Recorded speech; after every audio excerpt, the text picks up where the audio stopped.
लाल एडिया मेरे जीव के ही जीवन, मेरे जीव के ही जीवन। इन पाव ताले पड़ी रहूं धनी, नजर खोलो बातू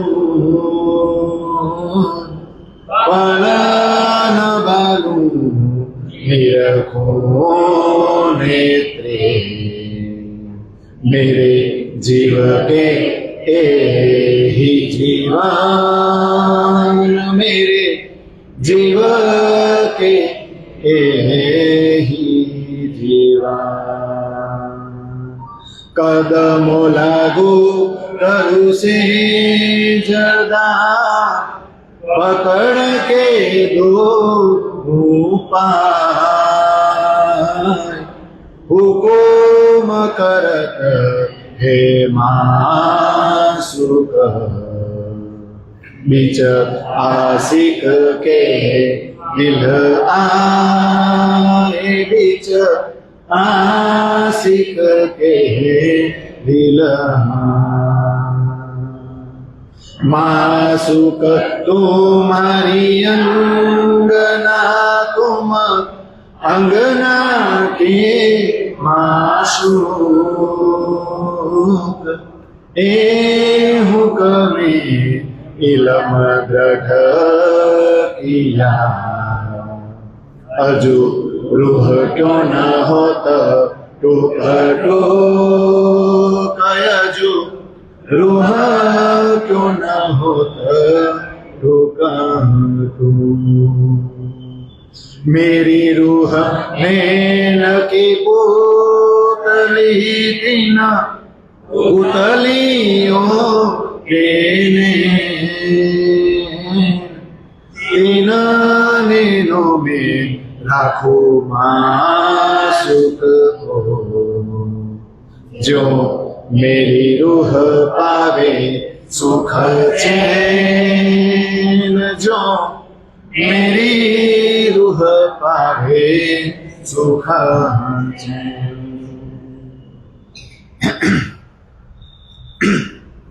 बोलो श्री प्राण प्रियतम प्राण वल्लभ धाम के दुल्हा की, बोलो श्री प्राण प्रियतम प्राण वल्लभ धाम के दुल्हा की, बोलो श्री प्राण प्रियतम प्राण वल्लभ धाम के दुल्हा की, श्री कृष्ण कन्हैया लाल की, सदगुरु धनी श्री देवचंद्र जी महाराज की, महामती स्वामी श्री प्राणनाथ जी महाराज की, तीनों पुरी धाम की, सर्वे सुंदर साथ की, सर्वे सुंदर साथ की, सर्वे सुंदर साथ की। आत्मा आधार वहला सर्वे सुंदर साथजीના ચરણોમાં કોટી કોટી ચાલો ख्वाब की अकल छोड़ के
ये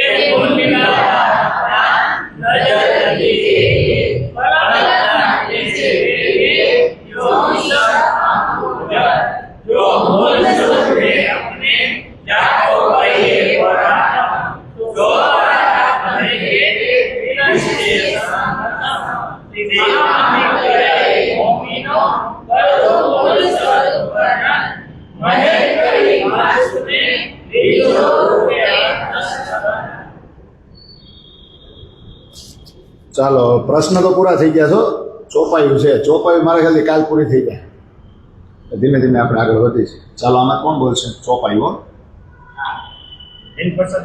એવું છે? સારું વાંચતા ન આવડે તો પછી હાલો હાલો હા એને આપો, હા પણ એ કાલ આવશે.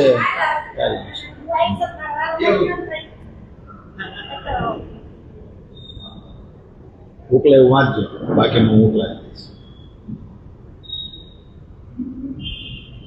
બોલો શ્રી પ્રાણનાથ પ્યારે પીછે જુદે જુદે ભેષ દર્શની અનેક ઇષ્ટ આચાર ધરે નામ ધની દે જુદે જુદે ચડે ચલે માયા મોહ અહંકાર કોજ કોજ સટ શાસ્ત્ર ઉએ અનેક વચન વિસ્તાર પરમ ઉપાસના જ્ઞાન કી વાણી થકી માહે માયા મોહ અહંકાર. ઓકે બરાબર છે.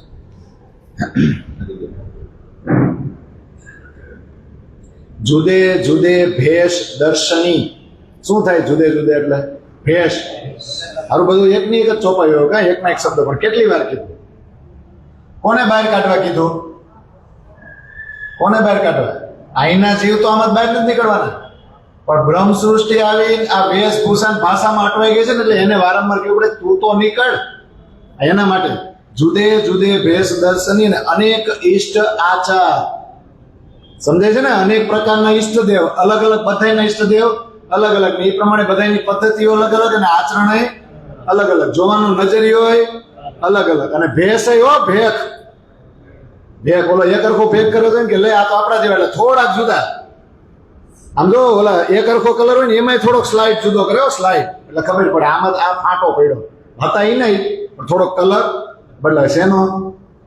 આત્માનો ન બદલાવે. શેનો બદલાવે? હા એમ. પછી શું કરે ખબર? ધરે નામ ધની કે જુદે જુદે, પછી પોત પોતાના જે ઈષ્ટદેવ હોય ને એના અલગ અલગ નામ રાખે ને. આ બધું કેવું છે ખબર? જો આપણે રાજજી કહીએ, વૈષ્ણવમાં જાય તો પાછા એમ કે શ્રીનાથજી છે ને, બીજું ઠાકોરજી. તો અમુક ને ભાઈ ઠાકોરજીમાં જ પ્રેમ હોય, ઠાકોરજી બોલ્યા કરે, અમુક ને શ્રીનાથજી, પણ એમાં છે તો એકનું એક ને. એટલે ધરે નામ ધની કે જુદે જુદે, અલગ અલગ પોતાના ઈષ્ટદેવના નામ બોલે ને. પૈડે ચલે, પૈડે એટલે પંથ પૈડા સંપ્રદાયો. સંપ્રદાયો કઈ રીતે ચાલે છે આ સંસારમાં? માયા મોહ ને અહંકાર. ઉપરથી જે મેઇનના અધિષ્ઠાતા દેવો છે ને એ જ માયા મોહ અહંકાર થી ઉત્પન્ન થયા છે. તો એના સંચાલનમાં જીવ, આ બધા લોક હોય અને એમાં જે જીવો હોય એ કોના સંચાલનમાં હોય?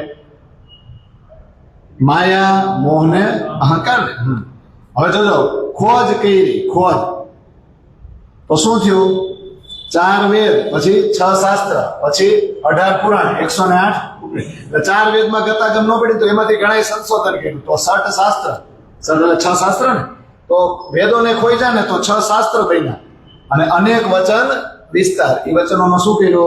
વિસ્તાર. કર્મ ઉપાસના જ્ઞાન કી, જો બે જ વસ્તુ લીધી હોય અહીંયા, કર્મ અને ઉપાસના, કર્મકાંડ અને ઉપાસના એટલે શરીયત અને તરીકત. જે જ્ઞાન વેદોમાં ને સર્ત શાસ્ત્રમાં આપ્યું છે ને, એમાંથી શું લીધું? આપણે આધ્યાત્મિક જગતમાં આવ્યા તો ખરા, પણ ભક્તિ કરી છે કઈ રીતે? તો જો આ બે નામ આવ્યા, જુઓ, કર્મ ઉપાસના જ્ઞાન. એમાં જ્ઞાન છે, જ્ઞાન હૃદયમાં ધારણ નથી કરવું, પણ કર્મકાંડ અને ઉપાસના. એટલે આપણે શેમાં છે? જો આ બધું સમજવા જેવું છે. વર્ષોથી સિસ્ટમ કઈ લેવી છે? આ બેને જ દુનિયા ઓળખે છે. અને ઇમામ કોના માટે આવ્યા છે? નિષ્કલંક બુદ્ધ અવતાર. આ બે વસ્તુ માટે. આ બે વસ્તુ તો આખું ગામ શીખવાડે, શરીયત અને તરીકત, એટલે કર્મ અને ઉપાસના. તો વર્ષોથી આ પદ્ધતિ હાલી આવે છે કે નહીં? તો પ્રેમ લક્ષણ ભક્તિ કોણ શીખવાડશે? દ્વાપરના અંતમાં કૃષ્ણ અવતાર થયો ને, અને 11 વર્ષ ને 52 દિવસની લીલા થઈ, ત્યારે પ્રેમ લક્ષણ ભક્તિ આવી આ જગતમાં. એ પહેલા સંસાર બન્યો ત્યારથી આ બે જ આવ્યું. કયું? શરીકત એટલે શરીયત અને તરીકત, અને આપણી ભાષામાં કીધું કર્મ અને ઉપાસના. પણ હકીકત અને મારફત અને જ્ઞાન અને વિજ્ઞાન, આ દરવાજા ખોલવા કોણ આવ્યું? ઇમામ મહેંદી.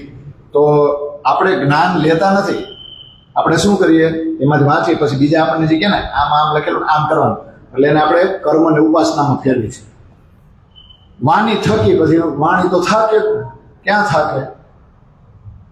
વાણી થાકે ક્યાં? માયા મોહ અહંકાર. માયા એટલે અંદર ને, આ માયા મોહ ને અહંકાર નો સંસાર છે, એમાં વાણી થાકી જાય. એટલે જ આપણે પેલી કલશ ગ્રંથમાં ચોપાઈ છે ને, જ્ઞાનની ઈહા ગમ નહીં ને શબ્દ ન પામે છે. સાચું બોલું ને સાચું જ્ઞાન આપવું, એની કોઈ સમજણ નથી. સાચો શબ્દ હોય એનું વજન અહીંયા કોઈ માપતું જ નથી. સાચા શબ્દમાં વજન છે, એ વજન કોઈ સમજતું નથી. જ્ઞાન દીવો ત્યાં શું કરે? બ્રહ્માંડ આખો બ્રહ્માંડ જ અંતરમય છે, તો જ્ઞાન રૂપે દીવો કરશે શું? થાય ને? એટલે આ બે ચોપાઈ. હવે મેં તમને જો તારતમ ફોલોઅર્સ મૂક્યું છે. પેલા આપણે પ્રગટવાણીની બે ચોપાઈ છે ને એ જોઈ લ્યો, પ્રસંગો અનુસાર જ છે ને.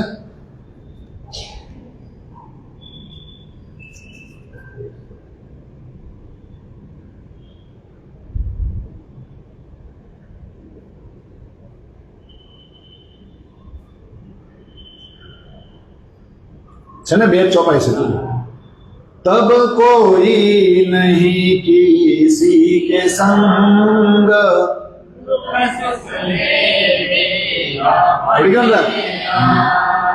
કરું બ્રહ્મ સૃષ્ટિ કો મિલા અખંડ સૂર્ય ઉદય ભયો આપ.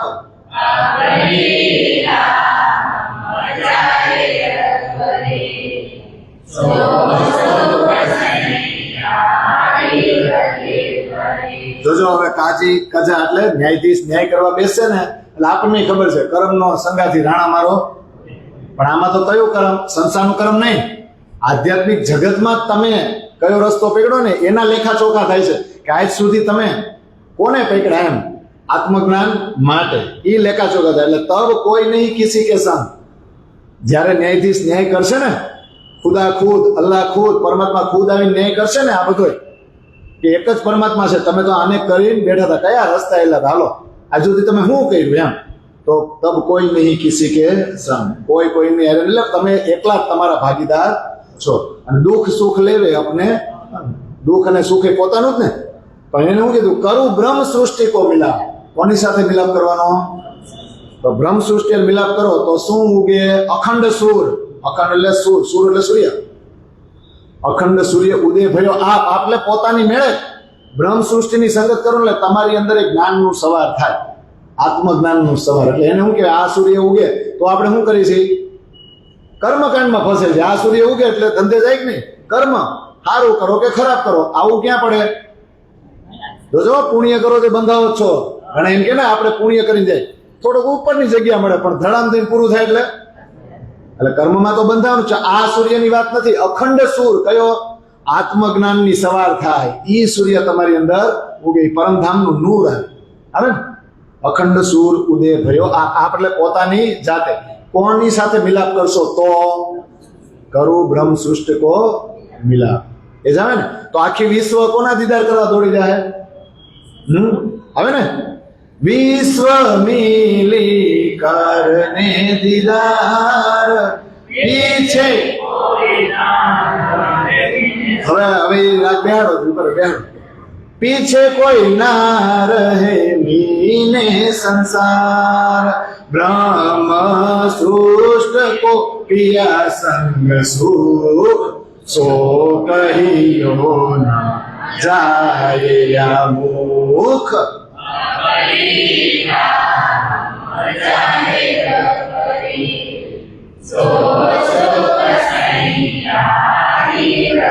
તો વિશ્વ મિલી કરને દીદાર. જો આપણે પન્નાના પ્રસંગો છે, ગીતક અહીંયા પ્રગટવાણી પૂરું થઈ જાય. ધનજી કો દીદાર આપણે આગળની કાલ આવશે, બ્રહ્મ સૃષ્ટિ કો એસો નું. એની પછી ધનજી કો દીદાર સબ કોઈ દે, પછી ધનજી કો એસો જસ સબ જાતે મિલી એક ઠોર. આ બધું ક્યાંનો પ્રસંગ છે? આપણે તો હજી કોઈ ક્યાં નથી. 2-3 દિન પૂછવું પડે. આની પછી કાલથી આપણે એક જ લેલી છે, એમાં પૂરું થઈ જાય વિતર. કારણ કે પન્નામાં આવી ગયો પ્રસંગ, ત્યાં આપણે પહોંચી ગયા. આજનું એમ જ છે. જુઓ, વિશ્વ મિલી કરને દીદાર. કોના દીદાર કરવા? પીછે કોઈ ના રહે મીને સંસાર. દોઢ મૂકશે. આજ જ પ્રસંગ આવશે. ટીકડાઓની જે બુડીને દોડીને આવશે. કારણ કે હવે કુરાન ઉપરથી પડદો ઉઠી ગયો. સમજાય છે? યાદ બધા પ્રસંગો આવશે. આ દિલ્હીનો પ્રસંગ જેવો તેવો નથી. આ બ્રહ્મ હકની મહેરથી મોમીનો આ બધું જાહેર કરી રહ્યા છે. આપણે કઈ સખ્યું, આપણે કઈ બ્રહ્મ સૃષ્ટિ, બ્રહ્માત્મા. પણ હવે કોણ આવે? મોમીન જો વિતકમાં સાથજી શબ્દ પણ છે, પણ દિલ્હીના પ્રસંગ જેવા શરૂ છે ને, શ્રી મહામતી કહે મોમીનો, આગળ શું હતું? શ્રી મહામતી કહે સાથજી. સાથજી મોમીનો શબ્દ ફરી જાય, કારણ કે તમે કોની વાતો કરો છો? તમે ખુદ ભલે ને અત્યાર સુધી ભાગવતની વાત કરતા હોય, પણ તમે કાલ 2 પાના તમે મોમીનના વાંચી ના આવો, એટલે તમે જયારે બોલો ત્યારે અનુવાદ કેટલીક વાર કરો? તમે ગોપી થોડા બોલો, તમે હું બોલો મોમીન. તો સામેવાળાને ખબર પડે કે ભાઈ કુરાન વાંચીને જ આવ્યા, ના તો તેમ ભાગવત વાંચીને જ આવ્યો. પછી એ સામેવાળા નો કે તમે જ કુરાનની વાતો કરવાના હતા. એટલે બેયના શબ્દાવલી તો હોય ને વિતકમાં, જો એ રીતે, પણ બે સરખું જ છે. પીછે કોઈ ના રહે મીને સંસાર, આ બ્રહ્મ સૃષ્ટિની અંદર આવું મૂળ છે. એટલે ભલે સંસાર પાછળ કોઈ નહીં રહે, દોટ મૂકશે, પણ બ્રહ્મ સૃષ્ટિ કો પિયાસન સુખ. બ્રહ્મ સૃષ્ટિને સુખ ક્યાં છે? એને પિયાજી સિવાય કોઈ નહીં. આ સાંસારિક વસ્તુમાં એને કોઈ રસ નથી. કાલે ઔરંગઝેબને ન કીધું કે હજી કંઈક માંગવાની ઈચ્છા રાખો તો માંગો, તે કે બસ કાંઈ બીજી સાંસારિક વસ્તુઓની અમને કોઈ આશા નથી. તો બ્રહ્મ સૃષ્ટિને કોની સાથે સુખ છે? પિયાસ. અને પિયા સાથે જે સુખ મળે ને, સો કહ્યો ન જાય યા મુક્ત. ચોપાઈ કેવી સરસ છે, યા મુક્તિ વર્ણન થાય. તો બ્રહ્મ સૃષ્ટિની સંદર જીવ હું કામ કરે? આ આનંદ ચાખે, આનંદ ચખાડવો પડે. કોને? આ ગુણ ઇન્દ્રિયના મનને. એને તમે એકવાર આનંદ ચાખો, બિચારા ચાખ્યો જ નથી આવી રીતે સુધી. આ સંસાર બન્યો ને ત્યારથી આ અખંડ આનંદ ચાખ્યો જ નથી. આપણે એમ કહીએ ને કે આ દેખી રે દુનિયા જો ઇનકો ન કરે અખંડ, એટલે અખંડ આમ કરવાનું. આ જીવ સૃષ્ટિ જે મનના કાબુમાં છે ને, જીવ એ મનને આનંદ ચખાડો ને, અને જીવ જોર કરવો જોઈએ. પેલા જીવ જોર કરશે તો મન ઓટોમેટિક આનંદ લેશે ને, એને અખંડ કર્યું કહેવાય. બાકી પ્રલય તો થવાનો જ છે, પણ તારતમની જે સંગત કરશે ને એને પરમધામનું જ્ઞાન મળશે. એટલે એને અખંડ વસ્તુ મળી જ કરે ને, પછી એના હાથમાં છે કેટલું લેવું કેટલું ન લેવું. આ 2 ચોપાઈ સમજાઈ ગઈ. હવે 5 ચોપાઈનો મેં ફોટો પાડીને મોકલો, એ તો આપણે ગાવાનો જોઈ હે ને. એક પૂરી માયા પણ બેઠા મારા વાલા,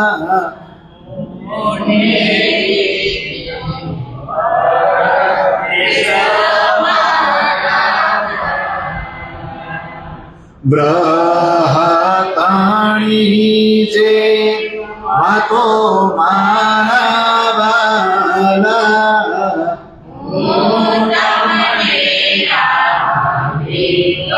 કહેશ મારા વાલા, જે બ્રહતમે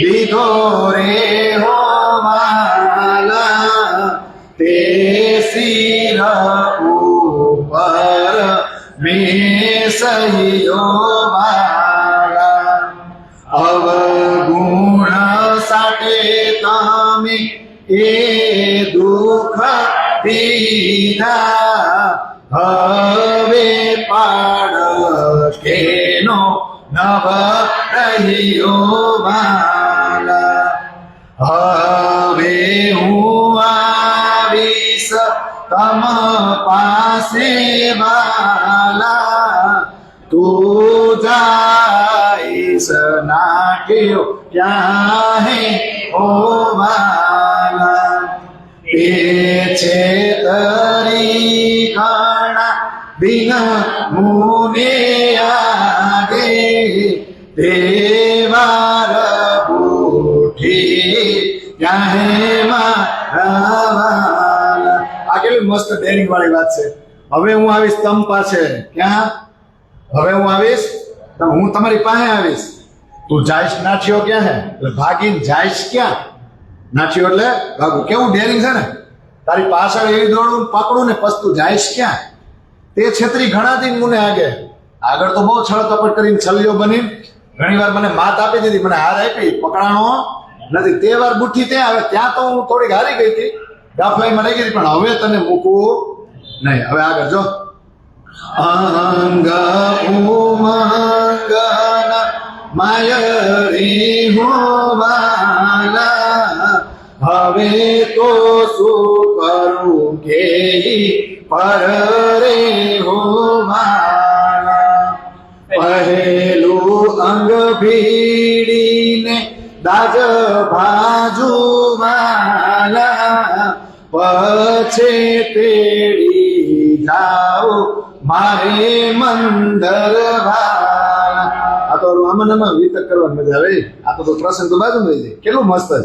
હવે તું હાથમાં આવ્યો છે ને અંગમાં ઉમંગમાં, તો હવે કેમ કરીને આમ તને પકડવું, તારી અરે કેમ કરીને રહું તો આનંદ જ આવ્યા ત્યારે. બસ આમાં કોઈને તો હું છે ને વર્ણન નથી કરી શકતી. અંગમાં ઉમંગમાં તો નથી. તો પેલા તો હું કરીશ, અંગ ભીડીને દાજ ભાજુ. પેલા તને ભેટી જાવ, કાંઈ બોલવાનું થતું, તને કઈ ખખડાવવાનું નથી થતો, તારી મને કઈ કહેવાનું હું જો. આ બધું બહુ વસ્તુ જો, ઘણા વસ્તુ તમે કોઈને ન બોલતો હોય ને, પણ ઘણી વાર તમે ખાલી જઈને આમ કાંઈ રિએક્શન જ નહીં આપવાનું, ખાલી હાથ મિલાવને ભેટી જાવ ને તો બોલવાની જરૂર જ ન પડે. તમે જોજો ઓલું સમાધાન મારી પછી કે તારે આગળનું નહીં વિચારવાનું, તારે આગળનું કાંઈ યાદ કરવાનું, અને એની કરતા બોલો નહીં એમને ખાલી ભેટી જાવ ને ઘણું સોલ્યુશન થઈ જાય. પણ આરો જે અહંકાર છે ને, અહમ બહુ ભેટી જાય તો આપણે આશિક સાબિત થઈ જાય કે અહમ નો દાજ. એટલે જો પહેલું અંગ ભેડીને દાજ ભાજુ. પણ દાજ બહુ છે, હું તને મળવાનું, તું મળ્યો એટલે મૂકવું નહીં. અંગ ભેડીને દાજ ભાજુ પછી તેડી જાવ મારે મંદિર. પેલા ભેટી લઉં પછી હેલ મારી ઘરે જવાનું, ક્યાંય જવાનું થાતું એવું જ ને. આગળ જી હા લગે પાડ હું તો મારે માથે, તિહા લગે હુતી ઓશિયાળી રે ઓ ભાલા. હવે મારી પેર જોજો રે હો વાલા, હું ન ટળું તુંથી કાઢી રે હો વાલા. જીહા લગે પાડ હું તો મારે માથે. પાડ એટલે હું? માયાનો પાડ. પાડ એટલે હું?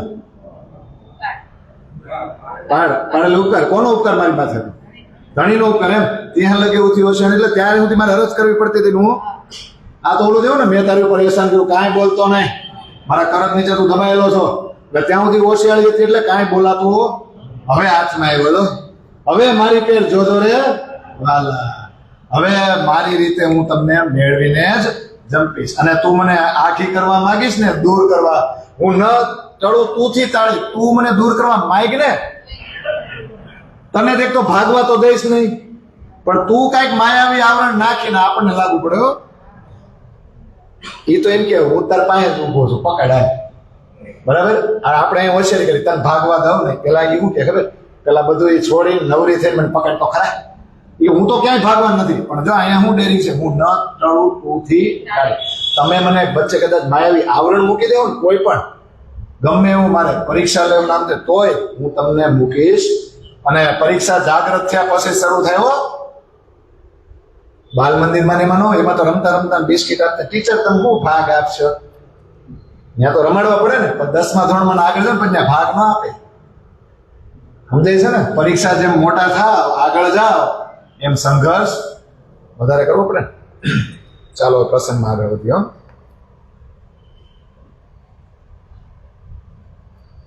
અવજ્ઞાકારીઓ ઉપર રોષ. કોને રોષ આવ્યો? કોને ગુસ્સો આવ્યો?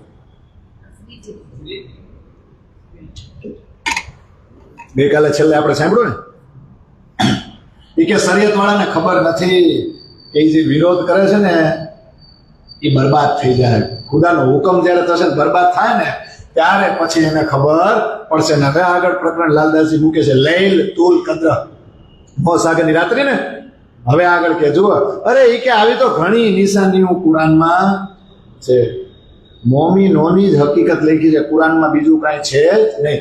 હવે આ મોમીનો આવ્યા ને, બ્રહ્મ સૃષ્ટિ આવી ને, એટલે હવે કુરાન પરનો પડદો ઉઠી ગયો ને, એટલે હવે કુરાન બધાને સમજાશે. નહીં સમજાય કે સમજાય? અલફ લામ મીમ, હવે આ બધા નામ આવશે. અલફ લામ મીમ એટલે શું થાય ખબર? બસરી, મલકી, હકી, મોહમ્મદ, દેવચંદ્રજી અને પ્રાણનાથ.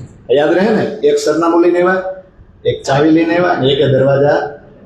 જેમ આપણે અહીંયા આવી ને, પેલા સરનામું કાર્ડમાં શું મૂકવું પડે? સરનામું. પછી નાકે ભેગા થયેલો ઓલો કે હાલે દેખાડો. અહીંયા આવે તો ચાવી કોણ પાસે હોય? ચાવી આપણે બધા પાસે ન હોય.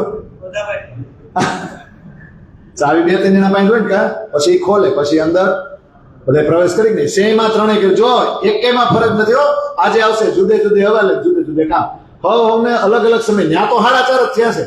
શ્યામાજીને 3 ભાગમાં વિભાજિત કર્યા છે, બસરી, મલકીને. પણ અલગ અલગ સમયે અલગ અલગ વિસ્તારે મોકલ્યા, અલગ અલગ જગ્યાએ અલગ અલગ ભાષામાં અલગ અલગ એને કામ સોંપ્યું હતું. પણ છેલ્લે જે આવ્યા ને એને ખોલી નાખ્યું કે લે આ તો બધા આપણી માટે જ આવ્યા હતા, આમાં કાંઈ નવું છે નહીં, બધાય સરખા જ છે ને. એટલે ઓલી ચોપાઈ ખબર, પીયું 5 બેર હમ વાસ્તે સાગર મેં ડારિયા, સો નજરો ના આવે પ્રેમ બિના મહેરિયા મિલા. જોજો આ 5 નૂરી તન જે ધારણ કર્યા છે ને, બ્રજના શ્રી કૃષ્ણ, રાસના શ્રી કૃષ્ણ, પછી બરારબમાં ભલે કુરાન લઈને આવ્યા મોહમ્મદ કઈ આપણી, પછી દેવચંદ્રજી ને પ્રાણનાથજી, આ 5 નૂરી તન છે, નૂરી સ્વરૂપ છે. આ 5 સ્વરૂપને સમજવા હોય કે જો હોય ને તો નજરો ન આવે પ્રેમ બિના, પ્રેમ લાવવો પડે. યા મેહર યા મિલાપ છે ને, કા મેહર થવી જોઈએ અને કા ડાયરેક્ટ મિલાપ થવો જોઈએ. તો અત્યારે હવે 3 વસ્તુ ક્યાં છે? પ્રેમ, મહેર અને મિલાપ, 3 વસ્તુ અત્યારે ક્યાં છે? આનું આપણને એક સાઈડ કે 3 મળે? બોલો, મળે છે કે નથી મળતું? ઇન્દ્રાવતીને એમ કીધું કે તું જ રાજી છો, તો છેલ્લે દિન પાછો સિંધી પાસા પીડો કર્યો, રાજી રાજી રાજી રાજી કેવડાવી મને સાહેબીમાં જ રાખી અને ઈશક આપ્યો. પણ આ બધું અવતરણ થઈને સંકલન થયું તો આપણે કેવા ભાગ્યશાળી, આપણને બધી વસ્તુ ક્યાં જ મળે? 3 ને. એટલે આ સમજવાનું તો કે અલફ લામ મીમ, પ્રથમ સિપારાથી માંડીને આમ સિપારા સુધી બધે કુરાનમાં જોવા જાવ ને તો મોમિનોનું જ વર્ણન છે. કયામત સુધી મોમિન સાથે થવાવાળી બધી ઘટનાઓનું વર્ણન પહેલેથી જ કુરાનમાં લખેલું છે કે નહીં? અને આપણે એક શરત સાંભળી ગયા, સુરત ઇન્ના ઇનજુલના, કે કુરાનમાં એક સુરત છે ઇન્ના ઇનજુલના, એમાં એક સાક્ષી રૂપી પ્રસંગ છે. લાલદાસી વિતકમાં લખે કે મોહમ્મદ સાહેબ એમના દોસ્તો સાથે, કોણ હતા? યારો સાથે, તો બીજા કોઈ સાથીઓ સાથે? હા, મોહમ્મદ સાહેબ એના યારો, દોસ્તારો, સાથીઓ સાથે એકવાર ચર્ચા કરી રહ્યા હતા ને ત્યારે કહેતા હતા કે એક વ્યક્તિ 1000 મહિના સુધી ખુદાની રાહમાં પોતાની જાતને સમર્પિત કરતી રહી અને થાકી નહીં. હવે એને કીધું તો ભૂતકાળમાં જ ને કે એક વ્યક્તિ આવી થઈ ગઈ છે ને 1000 મહિના સુધી એને લડાઈ કરી. એટલે વળી એના સાથીઓ પૂછે, લે એ રીતે વ્યક્તિ કોણ હતા? ધર્મ કાર્ય ઉપર આવા સમર્પિત થવા વાળી વ્યક્તિ કોણ? અને અમે આવી નાની ઉંમરમાં સત્ય ધર્મ ઉપર સમર્પિત કઈ રીતે થઈ શકીએ? અમને શીખવાડો ને. અને ધર્મ ઉપર સમર્પિત થઈને ખુદાને પાત્ર, એની કૃપાને પાત્ર અમે કઈ રીતે બની શકીએ? અમને કયો કે કોણ હતા એ વ્યક્તિ? હવે જો કુરાન ભૂતકાળમાં છે, હું કામ મોહમ્મદ સાહેબ જોઈને આવ્યા, આપણે પિક્ચર જોઈને આવી એટલે બાજુવાળા કહે ને એ હજી ક્યાં જોવા ગયો છે? એને હવે આજ તો હું જોવા ગયો તો મજા આવી ગયો, ધાડ ધાડ. એટલે તમે એને શેમાં કહો? ભૂતકાળમાં કહો ને તમે જો, પણ એને હજી જોવાનું આવું થાય કે નહીં? તો આસભાઈ ગયા તો મેરી રૂહોને ક્યાં ગુના કર્યા? તો બધી જ લીલાનું વર્ણન કર્યું ને. અલ્લાહ એક આપણે એમ ને કલમાને વચનો કીધા, એ જ વચનો આવ્યા જ નહીં, 90,000 હરફ આવી બધું ગયું છે.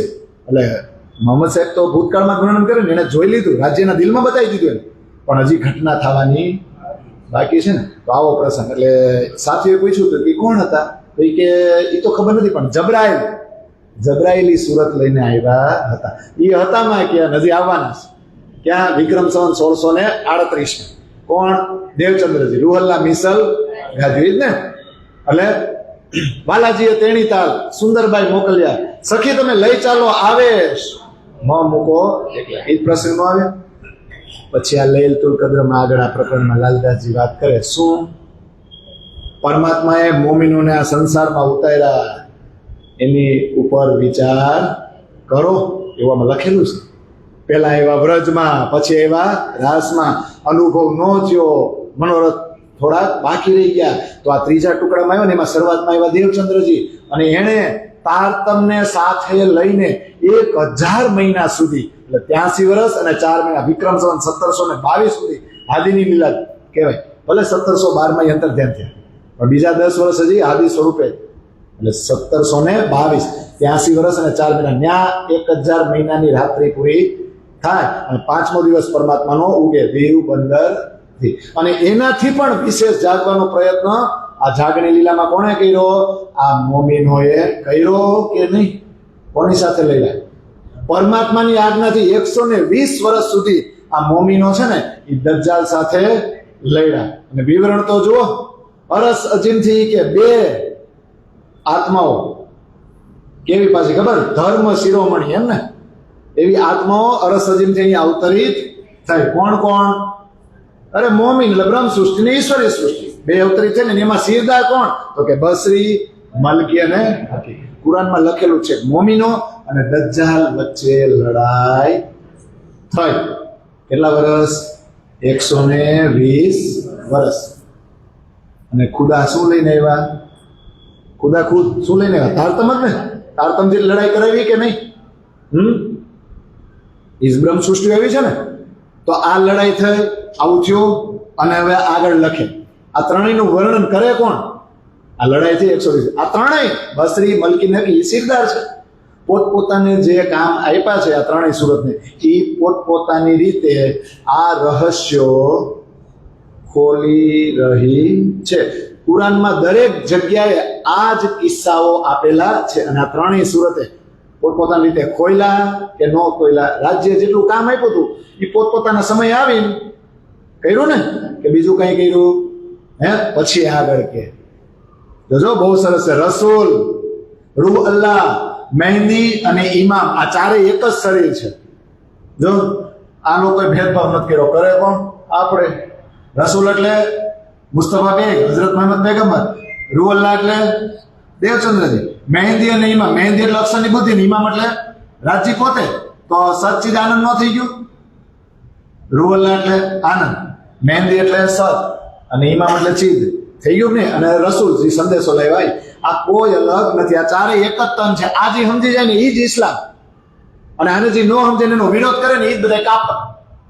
એટલે હિન્દુઓ કાફીર નથી. અને પછી બહુ સરસ લખ્યું, રાજ્ય પાવર આપ્યો કોને? બ્રહ્મ સૃષ્ટિ. આ નવું નથી લાગતું ને બધા? મારી સામે હાસ્ય છે.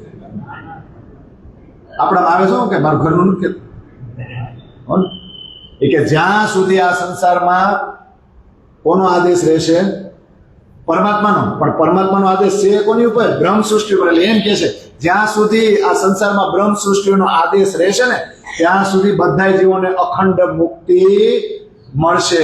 અજ્ઞાનતા રૂપી રાત્રિને દૂર કરીને જ્ઞાન રૂપી સવાર કરશે અને બધાને પરમધામ લઈ જશે. સખ્યું તો મૂળ મિલાવમાં જશે. એ તો ક્યાં બેઠી છે? ત્યાં જ બેઠી છે ને. અરે 14 લોકમાં આ મહિમાવાન રાત્રિ છે ને, લેલતુલ કદ્ર, બધાય ગોતે છે પણ કોઈને આ રાત્રિ વિશે કાંઈ જાણકારી મળી નહીં. ઢૂંઢે સબ મ્યારાજ કો, સબે મ્યારાજ ને સબે મ્યારાજ જાહેર કરી, સબે મ્યારાજ દેખશી. સબે મ્યારાજ એટલે આખું નામ છે. સબે મ્યારાજ એટલે મહિમાવાન રાત્રિ. વી રાત્રિમાં દર્શન થયા એટલે કોણ? તો મોહમ્મદને દર્શન થયા ઈ, અને વ્રજ, રાસ અને જાગની આ 3 ટુકડા. આખી મોસાગરની રાત્રિ ઇમ્પોર્ટન્ટ નથી હો. તમને શું લાગે કયા દ્રશ્યો અખંડ કર્યા હોય? એટલે રાક્ષસોને બધાને મારે ભલે અનુકરણ કરાવ્યું, પણ અક્ષરને કયા દ્રશ્યો અખંડ કરાવ્યા? ઈ માખણ ચોરતો, ની આપણે વચ્ચે ઉભા રહેતા, એ બધું થતું, એ દ્રશ્યો બધાય થોડા કરે ને કરે. પછી ઓલા ગોવળિયા પછી ભેંસને ગાય નીંદ નાખતા હોય, એ બધું ન લેવાય. હવે પાણી પાવા જતા હોય, સમજાય છે ને? અને રાસમાં તો આપણે જતા, એટલે એ તો આખો લઈ લીધો. તો આ જાગણી બ્રહ્માંડમાં કયા દ્રશ્યો લે? પછી આપણે હીરા ઘઉંમાં જઈ થોડા લે? હા, આપણે ઘરના કામ કરીને મહેમાનોને બોલાવે એ કે આખો બ્રહ્માંડ એની નજર આપણી પર છે ન હોય એમ થોડો કઈ નવરા બેઠા. આખા ગામને થોડો લે. જ્યાં તમે આ યાદ રાખજો, આપણે છે, આપણે માયામય છે, પણ જ્યારે આપણે વાણીને સહુર કરશું ને, જ્યારે આ ભાવથી ભેગા થશું ને, એ જ દ્રશ્યો અખંડ થાય. એ જ બ્રહ્મ લીલા છે, એનો જ રસ પીવે. બાકી આપણું બધી લીલા કરે હવારથી હાંજ સુધી. તો ઓલા જોવાળાને હું અખંડ મુક્તિ સ્થાનમાં ગયો એની કરતા એ તો કે મૃત્યુલોકમાં હારો હતો, બરાબર હતો ને, બધું જોતો હતો. એટલે આવા દ્રશ્યો અખંડ થાય કે ન થાય? એટલે આ મહિમાવાન રાત્રિ આ કોઈને મળી નહીં, પણ હકની મહેરથી આ મોમીનો એટલે બ્રહ્મ સૃષ્ટિ આ જાહેર કરી રહ્યા છે. બધાને હકની નજીક પહોંચાડી દીધા. કોણે? બ્રહ્મ સૃષ્ટિ. અખંડ મુક્તિના દ્વાર બધા માટે ઉગાડી દીધા કે નહીં? કોણે ઉગાડી દીધા? અરે બધા કે ટીંગડાઓની માફક ઉડી દોડી ભેગા થયા. ક્યાં થયા? પ્રસંગ આખો આપી દીધો. કુરાનમાં ભવિષ્યવાણી પન્નાની અત્યારથી કહી દીધી. આ પ્રકરણમાં લાલદાસની ઉતાવળ કેવી છે? હવે પાછળનું નથી લાગતું. અહીંથી જાય ને. પણ હવે જો કુરાનના રહસ્યો ખોલે છે એટલે કુરાનમાં જે પણ લખેલું છે બધું એને અત્યારે પ્રસંગોપાત કહી દેવું પડે ને. પછી પન્નાની લીલા તો હજી આવશે, પણ કુરાનમાં પહેલેથી ભવિષ્યવાણી કરેલી છે. તો કે આ મોમિનોના વખાણ આ જીભથી થઈ શકે નહીં. કુરાનના મોઢા ઉપરથી પડદો ઉઠી ગયો એટલે કુરાનના રહસ્યો કોણે ખોલી નાખ્યા? આ મોમિનો. અને ખાસ કરી આ 12 મોમિનોએ દજ્જાલ સામે જે આ લડાઈ કરી ને, શરીયત વાળા સામે જઈને એને સમજાવવાનો પ્રયત્ન કર્યો, દુઃખ સહન કર્યા ને, એ લડાઈ તો હવે કે આખા જગતમાં જાહેર થઈ ગઈ. હવે આનું કે કેટલું વર્ણન કરું. હવે તો આ દુનિયા જાતે જ આ લડાઈને અને આ લીલાને જોઈ લેશે. પણ અહીંયા જોજો, અહીંથી પતન શરૂ થઈ ગયું ઔરંગઝેબ. અહીંથી જો આ બધાની યાતનાઓ પહોંચાડી ને 12 મોમિનોને ત્યાંથી. પણ આત્મબળ નહોતું કોની અંદર? ઔરંગઝેબની અંદર. આત્મબળની ઉડપ હતી ને એટલે અંદર ખાને જોજો, અંદર ખાને તો એને દર્શન જોતા જ હતા, અંદરથી તો ઈચ્છતો હતો મારે દર્શન કરવા છે, પણ પ્રત્યક્ષ રૂપમાં શરીયતના સીમાડા છે ને એની તોડી શક્યો નહીં. અને શું હતું? સિયાસત. આને શું કહેવાય? આ સંસારનું રાજ જોતું હતું. એને શું જોતું હતું? આ સિંહાસન અને આ રાજ દરબાર એનું જે રાજ હતું ને, શાસન, એ શાસન એને જોતું હતું. અને માયાવી મોહ છે ને એ બીજું કઈ. આ 2 શબ્દો ધ્યાન રાખજો. શું શું જોતું હતું? શાસન અને બીજું શરીયત ને. આ માયાનો શું હતો? એને મોહ હતો ને. તો માયાનો મોહ એ છોડી શક્યો નહીં, ઓલું શાસન એ છોડી શક્યો નહીં, એટલે આત્મિક સુખથી વંચિત થઈ ગયો. બાકી જો એને ઇમામની તલાશ હતી, આ જેવો તેવો મોમિન નહોતો, પણ આ છોડી શક્યો નહીં. પણ એને ડર ક્યાં હતો ખબર છે?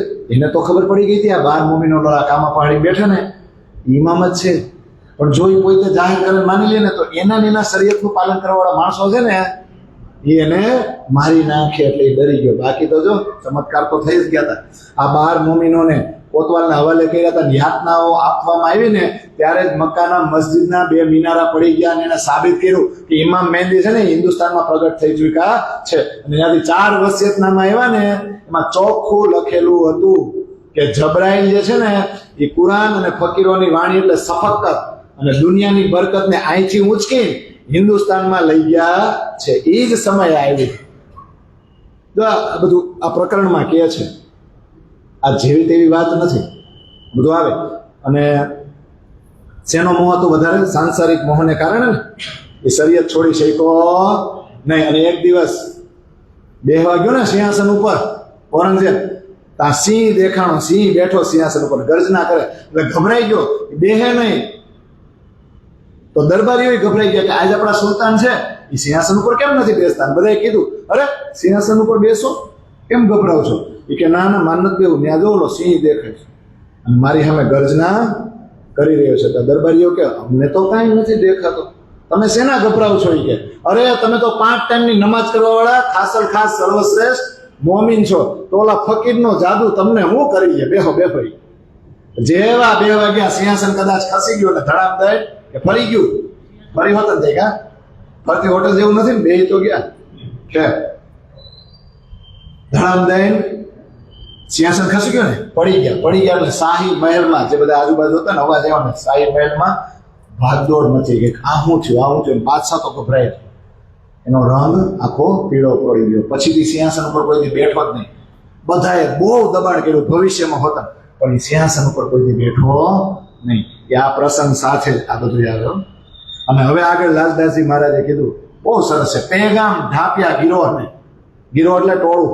એક ટોળું એ હતું જે પેગામ લઈને આવ્યા, જે એક વર્ષથી આ મતતા હતા અને ઝઘડા માટે. એક ટોળું એવું હતું તમને અમે જાહેર થવા દો તો પેગામ ઢાપ્યા. પેગામ એટલે સંદેશો ઢાંકેલો જ રાખ્યો. ગિરોહને એટલે જે ટોળાએ તો 12 મોમિનો ગયા અને દજ્જાલ સામે લડાઈ કરી અને ખુદાનો સંદેશો પહોંચાડવા ગયા હતા ને, મોમિનોનું પ્રકટીકરણ કરવા ગયા હતા. આને જેણે ઢાકેલું રાખ્યું, ખુદાનો સંદેશો બધા સુધી પહોંચવા દીધો નહીં. અને આ મોમિનો જે જાહેર થાય છે, જે પ્રકટીકરણ થાય છે, એને છુપાવી રાખ્યું. આવું જે ટોળું છે એની કે કોની લાનત લાગશે? એક તો ખુદાની લાનત લાગશે, પછી ફિરસ્તાઓની લાનત લાગશે, મોમિનોની લાનત લાગશે, અને આખી દુનિયા ઇસ્લામને માનવાવાળા જેટલા પણ છે બધા એને ધિક્કાર છે. આવા જે લોકો છે ને એ અંદરો અંદર ઝઘડો કરીને જ ભવિષ્યમાં નષ્ટ થઈ જશે. આવું લખેલું છે. એ કે સૈકુલ નામનો બીજો સિપારો છે ને એમાં તો ચોખ્ખો ઉલ્લેખ છે કુરાનમાં કે આ જે દીને ઇસ્લામ ધર્મ જે છે ને એનાથી વિપરીત અથવા તો એનાથી વિચલિત કરવા વાળા આવા જે બધા લોકો છે ને એની અંદર જ દજ્જાલ બેઠો છે. કાનોથી બેરા છે, આંખોથી આંધળા છે, અને દિલની આંખ નથી. એટલે પુકાર પુકાર કરીને આ બધાને કયો ને તોય હા સમજે. આવું લખ્યું છે. અને એ કે મોમીનો તો આવ્યા ને એને તેની ફરજ નિભાવી દીધી, 7 નિશાનો જાહેર કરી દીધા અને સમજાવી દીધું. પણ શું કરીએ, આનો વિશ્વાસ કેમ ન થતો? કારણ કે અંદર કોણ બેઠું છે? દજ્જાલ. એ કે આપણે શું ખોઈ બેઠા અને આપણી પાસે શું રહ્યું એનો વિચાર કરીને આ લોકો સાવધાન થતા નથી. એટલે કે 2 તલ્લા ખુદા કા ઘર, એટલે મક્કાથી 4 વસિયતનામા આવ્યા, એની આ લોકોએ ઓળખાણ કરી નહીં. નિજાનંદ છે ને, નિજાનંદને પીઠ દઈ દીધી, નિજાનંદને છોડી દીધો, હાદીને પીઠ દઈ દીધી, અને સંસારના કર્મકાંડ ભક્તિમાં જ આ લોકો પરોવાયેલા. આ લોકોએ જ આ સંદેશાને ઢાંકી દીધો. પણ હવે સાંત્વના આપતો, દિલાસા આપતા પત્ર લખે. શું કામ પત્ર શું કામ લખવા પડ્યા શ્રીજીને? હવે અહીંયા જે બડી પત્રી છોટી પત્રી છે ને એ અલગ હો, અને ઓલી સનંદમાં છે ને એ અલગ. હાલો, સનંદમાં છે એ કઈ છે? બડી પત્રી છોટી પત્રી સનંદમાં છે. આપણે કાલે તો ચર્ચા કરી. એ કઈ છે? એ ઇન્ના ઇલ જુન્ના ને ઇન્ના આતેના. એ સુરત સાંભળી પછી 3 દિવસ પલંગ ઉપરથી ઊભા નહોતા થયા, અને જબરાઈલે જોર કર્યું ના વાણી અવતરિત થઈ જાય. એને સનદમાં સ્થાન આપવામાં આવ્યું. આયા જે કે છે ને એ તો દિલાસો આપવા માટે, સાંત્વના. જ્ઞાન છે ને તમે આમ રહેજો, આમ નહીં કરતા ને આમ કરજો. તમામ પ્રકારની શિખામણ, માર્ગદર્શન ને આદેશ આપ્યા. એ તો મહેરાજ ઠાકોરની ચતુરાઈ છે, એને આપ્યા. અને ઓલી જે છે ને એમાં આ વાત નથી. એમાં તો આપણા 3 ટુકડાની વાત છે. આ સમજાય છે બેમાં? એટલે આપણે 2 ઓળખવાનું. પણ પત્ર સાંત્વના આપતો, દિલાસો આપતો શું કામ લખવો પડ્યો?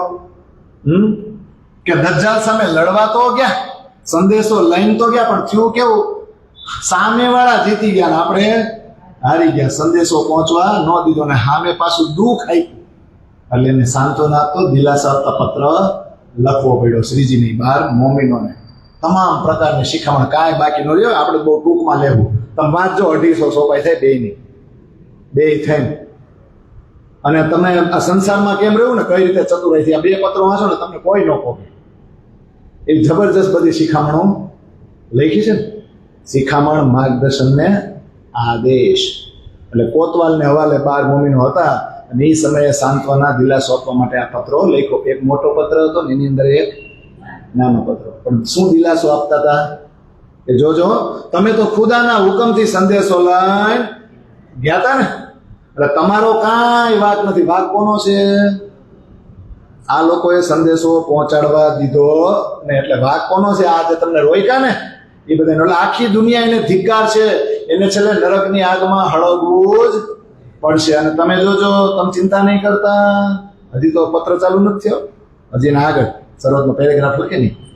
તમે તો ખુદાની નજીક બેઠા છો, એટલે ખુદા તમને તમારા એનાથી જરાય દૂર કરશે નહીં. આ તો તમને અત્યારે અજમાવી રહ્યા છે. અરે હવે તો તમે બધાના સરદાર છો. તમારી દજ્જાલ સામેની આ જે લડાઈ છે ને એ ખાલી મૃત્યુલોકમાં નહીં, પણ 14 લોક બ્રહ્માંડમાં જાહેર થઈ જશે. પછી શ્રીજી લખે, તમને આ કોઈ દુઃખ શું કામ આપ્યું ખબર છે તમને? સાધારણ માણસો જ સમજે છે, પણ ખુદા સાથે તમારો સંબંધ, નિસ્બત છે ને એની એને ઓળખાણ નથી. આ બધાની અંદર એક શેતાન બેઠો છે. ઇબ્લિશ કે અબ્લિશ? ઇબ્લિશ એટલે મન. એટલે એ કે આદમને ઓળખતા નથી. આદમ કોણ? તો કે કામ આપવા હાડી બેઠા છે ને ફકીર. આદમ એટલે સામાન્ય વ્યક્તિ ને કા એવું ને? પણ સામાન્ય વ્યક્તિ તરીકે આવ્યા છે ને એટલે એને ઇમામ મહેંદી તરીકે સ્વીકાર કરવા નથી.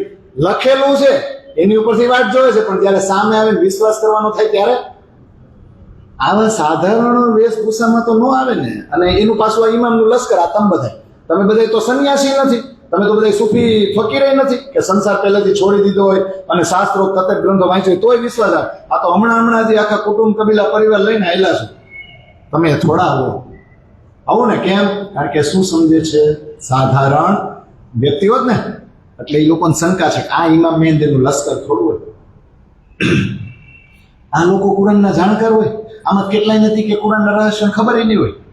અરે કેટલાય તો કુરાન વાંચ્યું એ છે નહીં. હુકામ આવી શંકા જાય છે આ લોકોને? કારણ કે દેખાય કેવા? દેત દેખાય જૈસે દુનિયા. જેમ દુનિયામાં સામાન્ય બધા દેખાય એમ જ બ્રહ્મ સૃષ્ટિ દેખાય છે. એટલે વિશ્વાસ કરવાનું મુશ્કેલ છે. એટલે આવી વાતો કરે બીજી કોઈ. એટલે જો આવા લોકોએ મહેનત તો બહુ કરી તો ખુદાને મેળવવાની. એટલે શરીયતનું પાલન કરતા કરતા મગજમાં જે ઓલો શેતાન બેઠો છે ને મન, એને લીધે આ બધા આગળ જેટલી પણ મહેનત કરી હતી ને ખુદાને મેળવવા માટેની એ બધી નિષ્ફળ ગઈ. હવે પાછું નવેસરથી આ સંદેશો ન પહોંચાડવા દીધો એટલે બધાને દોજખની આગમાં હળગવું પડશે. ખુદા એની પરવા નહીં કરે, એની ઉપર દયા નહીં રાખે અને બધાને એના કર્મોનું ફળ ભોગવવું પડશે. પેલા પત્રમાં છે ને પેલા પેરેગ્રાફ આટલું. એટલે તમે ચિંતા કરો માં એક ધર્મની સ્થાપના કરવા અને કયામત સાબિત કરવાની છે ને એટલે તમને આ દુઃખ પડી રહ્યું છે. એટલે દુઃખી થવાની જરૂર નથી. અને હવે મોટો પત્ર અને એની અંદર પછી નાની એવી ટપાલી છે. તો મોટો પત્ર છે ને હવે લખે હું આપણે હમણાં ચર્ચા કરી રીતે આપણે શું લખી પૂજ્ય એ વાત આમાં નહીં લખે. હું લખે હે મારા પ્રાણના પ્રીતમ, હે મારા આત્મના આધાર, હે મારા જીવના જીવન, હે મારા સિદ્ધાર સુંદર સાથે. સિદ્ધાર હુકમ કીધા ખબર? ઇન્દ્રાવતી કે છે રાજ્ય મારા માથે હુકમ આપ્યો તો એ આ 12 જણાએ એના માટે લીધું. એના માથે લઈ લીધો કે નહીં? જેવું તેવું સિદ્ધાર એમનું કે ઇન્દ્રાવતી એને સિદ્ધાર ગણે? રાજ્યનો મારા ઉપરનો હુકમ આ 12 જણાએ પોતાના ઉપર લીધો છે. આ જેવી તેવી ઘટના નથી હો. એટલે અહીંયા પત્ર લખે તમે મારા સિદ્ધાર સુંદર સાથી છો.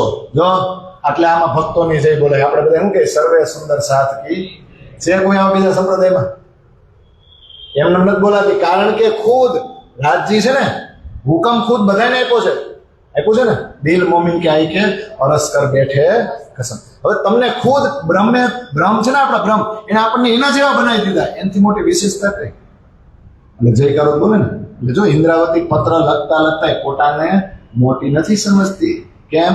મારા માથાનો હુકમ 12 જણાએ એના માથે લીધો છે. અને પછી આગળ લખે 12 કે હે મારા પ્રેમથી ભીંજાયેલા સુંદર સાથજી, તમે તો સુરવીર છો. જ્ઞાતિનો ભેદભાવ રાખ્યા વગર કે કર્યા વગર તમે જે વેશ પલટો કરીને ત્યાં ગયા છો ને એટલે તમે તો શરમનું માથું ભાંગી નાખ્યું. ધન્ય છે તમને. તમારા પગલાથી બીજાની નવી દિશા મળશે. કેવું સરસ મજાની પત્રની શરૂઆત કરે. અને પછી આગળ લખે આ લડાઈમાં જે સામેલ નથી ને આજુબાજુના સુંદર સાથ છે ને આ 12 છે તો નજર કેદમાં, પણ આજુબાજુના જે સુંદર સાથ છે ને એ પણ ધન્ય છે. પછી આ લડાઈમાં સામેલ અને લડાઈમાં નવા જોડાવા માંગતા દિલ્હીના બીજા અન્ય સુંદર સાથને પણ હું આનંદ મંગલ અને પછી હું આવ્યું શુભકામ લખી. હું લખી આનંદ મંગલ બસ એટલું જ પત્રમાં આવે કે સુખ શાંતિ કે સુખ કામના એવું ઘણા સંબોધન આવે. આપણે શું આવે આનંદ મંગલનો પત્ર લખી રહી એવી જ આવે ને. પત્ર કોણ લખે છે? પણ જો સુખ છે અને આમાં શાંતિ જ લખે, પણ શાંતિ એટલે શું લખે? સમાધાન. કે હું તમને બધાને આનંદ મંગલ અને સુખ સમાધાનનો આ પત્ર લખી રહી છું. તમારા બધાના ચરણોમાં ઇન્દ્રાવતીના કોટી કોટી પ્રણામ અને અભિવાદન સ્વીકાર કરશો જી. આવું લખે અને પછી આગળ શરૂ કરે. પહેલેથી જ કુરાનમાં લખેલું છે ને એવું જ તમારી સાથે ઘટના બની રહી છે અને આગળ પણ ઘટના બનશે. એટલે રોવું નહીં, ચિંતા કરવી નહીં. અને છેલ્લે જીત તો આપણી થવાની છે, પણ આ કામ એટલું ઉતાવળથી થશે નહીં. પણ શું કહેવાય પ્રથમ પગલું તો તમે જ માંડ્યું ને. કોણે માંડ્યું? શરૂઆત તમે કરી છે. પણ જોજો પાછા કેવું લખેલું કે આ કામ આમ ઝડપથી નહીં થાય, પણ પાછા શું લખે નહીં તમે શરૂઆત તો બહુ સારી કરી, તો પાછા શું ખબર શરૂઆત તો કરી છે પણ અભિમાન નહીં કરતો. તમે અભિમાન નહીં કરતા કે આ કામ તમે કર્યું છે એવું નહીં લાવતા. કેમ? રાજ્ય આ કામ કરાવ્યું છે, પણ કામ બહુ મોટું થયું છો એટલે હલકું ગણતા નહીં. આમ કેમ પોગવું? હે, કઈ રીતે પત્ર લખે તમે તો જો તમે વાંચો, તમને બહુ આનંદ આવશે. અને પછી આગળ લખે કેમ હલકું ન ગણું. અરે સુલતાન સામે ડાયરેક્ટ જઈને આ રીતે ડાયરેક્ટ એના મોઢા ઉપર કોઈ દી આજ સુધી કોઈ સંદેશો ઇમામનો પહોંચાડ્યો છે? આ તમે પહેલી વાર આ સાબિત કરીને બતાવ્યું. તમે એની સામે ગયા કે નહીં? અરે તમે તો મોહમ્મદના લશ્કર તરીકે જાહેર થઈ ગયા. તમે તો મહેંદીનું થાણું સ્થાપી દીધું એ કાજીના ઘરે જઈને. હવે તો ગામે ગામ, શહેરે શહેર આ તમારી દજ્જાલ સામેની જે લડાઈ છે ને એ જાહેર થઈ જશે. અને યાદ રાખજો, દજ્જાલની દ્રષ્ટિ તો એક તરફ જ છે, એટલે એની હાર તો નક્કી જ છે. પણ આ દજ્જાલ એટલે શરીયતનું પાલન કરવા વાળા જ્યારે તમારી ઉપર હુમલો કરે ને, એટલે એનો પેલો ઘા જ્યારે આવે ને ત્યારે હામો ઘા નહીં કરતા, પણ સાઈડમાં થઈ જાય, બચી જાય, જીરવી લેજો, પછી મારજો, એટલે ક્યાંય આમ તેમ જોઈ શકે. એની માટે ઉદાહરણ કયું આપ્યું? આપણે દજ્જાલ કેવાય છે એ માણસ જ છે, દાબાતુલ અર્જ. એ કોઈ એવું પ્રાણી ન હોય કે હું કે કાણો દજ્જાલ ગધેડા ઉપર સવાર થશે ને ઓહો હો દરિયાનું પાણી એને આંબી શકશે નહીં, એવો ન હોય ગધેડો. હોય કાણો દજ્જાલ એટલે પરમાત્મા તરફની એની દ્રષ્ટિ છે જ નહીં, એટલે એને દજ્જાલ કીધો. અને દાબતુલ અર્જ એટલે એવું જ જાનવર હોય. એ જાનવર કેવું? એ માણા એ સમય હતા નથી છે, આપણે બધા હોય જ, આપણે જ હોય ને. એમાં જો એમાં ચોપાઈ છે, ચોપાઈ મેં તમને નથી મોકલી પણ તમારે પછી વાંચવાની છે. શેર છાતી ને પીઠ ગીદડ, મુરત ગરદન હાથી કાન, શીર સિંગ તીખે આંખે સુઅર, એક કહિયા મુંહ આદમી બિના ઈમાન. ચોપાઈને છે ને છૂટી પાડવી પડે. એક કહિયા મુંહ આદમી બિના ઈમાન, વિશ્વાસ વગરના માણસનું આ મોઢું છે, એના દાબતુલ અર્જ કહિયા મુંહ આદમી. આદમીનું મુંહ છે, મુંહ એટલે હાથીના સાવવાના સુધા હોય. આ સમજાય છે ને? આમ બધા આવે, આપણે બધા નો આવી જાય. હા, અને પરમાત્મા ઉપર તો એને વિશ્વાસ થોડો કઈ હોય નહીં. તો આ કેવાય છે? છાતી છે નહીં બતાવે, સિંહની. અને પછી ભાગવાન થાય ત્યારે શિયાળની જેમ ભાગે હોતા નો હે ને, એટલે ખોખલું હોય એમ ને. પછી મુરગ ગરદન, મુરગ એટલે મુરગ, મુર્ગો કોને? મુર્ગો બાંગ દેતા કુકડો, કુકડો આમ આમ ગરદન સીધી હોય. કા અક્કડ હોય, અક્કડ કેવી હોય હે ને. અને હાથી કાન, કાન ના હાથી એટલે હાથીના કાન હું કામ કીધા?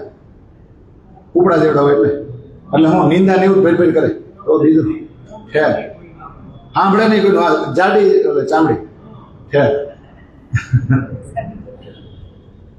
અને આગળ શીર સિંગ તીખે, પહાડી બળદ હોય ને એના શિંગડા કેવા હોય? શીર સિંગ તીખે હણી વાળા, ભરાયવાજ કરવાના. આપણે એવા પહાડી જેવા છે. હું જ્યાં ત્યાં ઘોષ પરોણા ક્યાંનાથી જીત થયો શેનાથી? પછી લડાઈમાં મૂળ લડાઈમાં આપણે ન હોય, પાછળથી જ હળી કરવાની. કા આગળ હળી કરીને પછી બેસી જવાનું હોય ને. કોણે હળગાવ્યું ને યાદ કોઈને ખબર પડે, પણ પછી એ બેઠો બેઠો જોવે, કારણ કે તાપ તો હોય ને શિયાળામાં, બળતા હોય તો શું હોય? સમજાય છે? એટલે આને કહેવાય શિંગડા. પછી આંખે સુવર, આંખ્યું કેવી હોય? સુવર, સુવર, સુવર તો શું થાય? ઘુવડ. તો સુવર એટલે કોણ થાય? ભૂંડ. ભૂંડ સારું જોવે ન હોય, સારું સામે જ જોવે. આટલો આમ તો હોય જ. આ વચ્ચેનું ઓલી કરોડરજ્જુ આપણે કેમ હોય ને આમ જાય, એને એમ જ હોય, સીધું જ હોય, એટલે આમ જ આમ જોવે જ નહીં. એટલે આંખે સુવર શું આવે? એટલે શું થયું? પીન ચોંટી જાય, મારો જ કક્કો આવું હોય બધું. એટલે કોનું છે આ લક્ષણો? લક્ષણો એમ આપણા છે, બીજા કોઈના છે ત્યારે હતા ને, એ હજી છે જ ને, બીજું કઈ છે. પણ મેં તમને છે ને ફોટો મોકલ્યો છે, એમાં છે ને એક એક લક્ષણ એક એક જણાને અહીં બોલવાનું. અથવા તો આયરે બોલશો ને, આયરે થોડું બોલાય. અહીં ઉભા થઈને આવો, મેં તો મારે એટલું બોલવું નહીં, મને આરામ મળે. હાલો, બાકીની ચર્ચા મારે જ કરવાની છે. એક એક હોય, એક એક જણો, આ એક એક જણાને બોલવું. હા, એમ થોડુંક જ બોલ્યો છો, અંદર તો બહુ જબરું છે. હાલો લઈ લ્યો માઇક. અરે લઈ લ્યો, મેં એટલે ફોટો મોકલો છે, ઉનાળમાં છે. અમે પત્ર આપણે બહુ શોર્ટકટમાં લીધા છે, ખાલી એક ઉદાહરણ સમજી જાવ તો પત્ર સમજાઈ જશે. વાંચી શકશો? અરે આ બાજુ લ્યો, આ બાજુ આપો ને.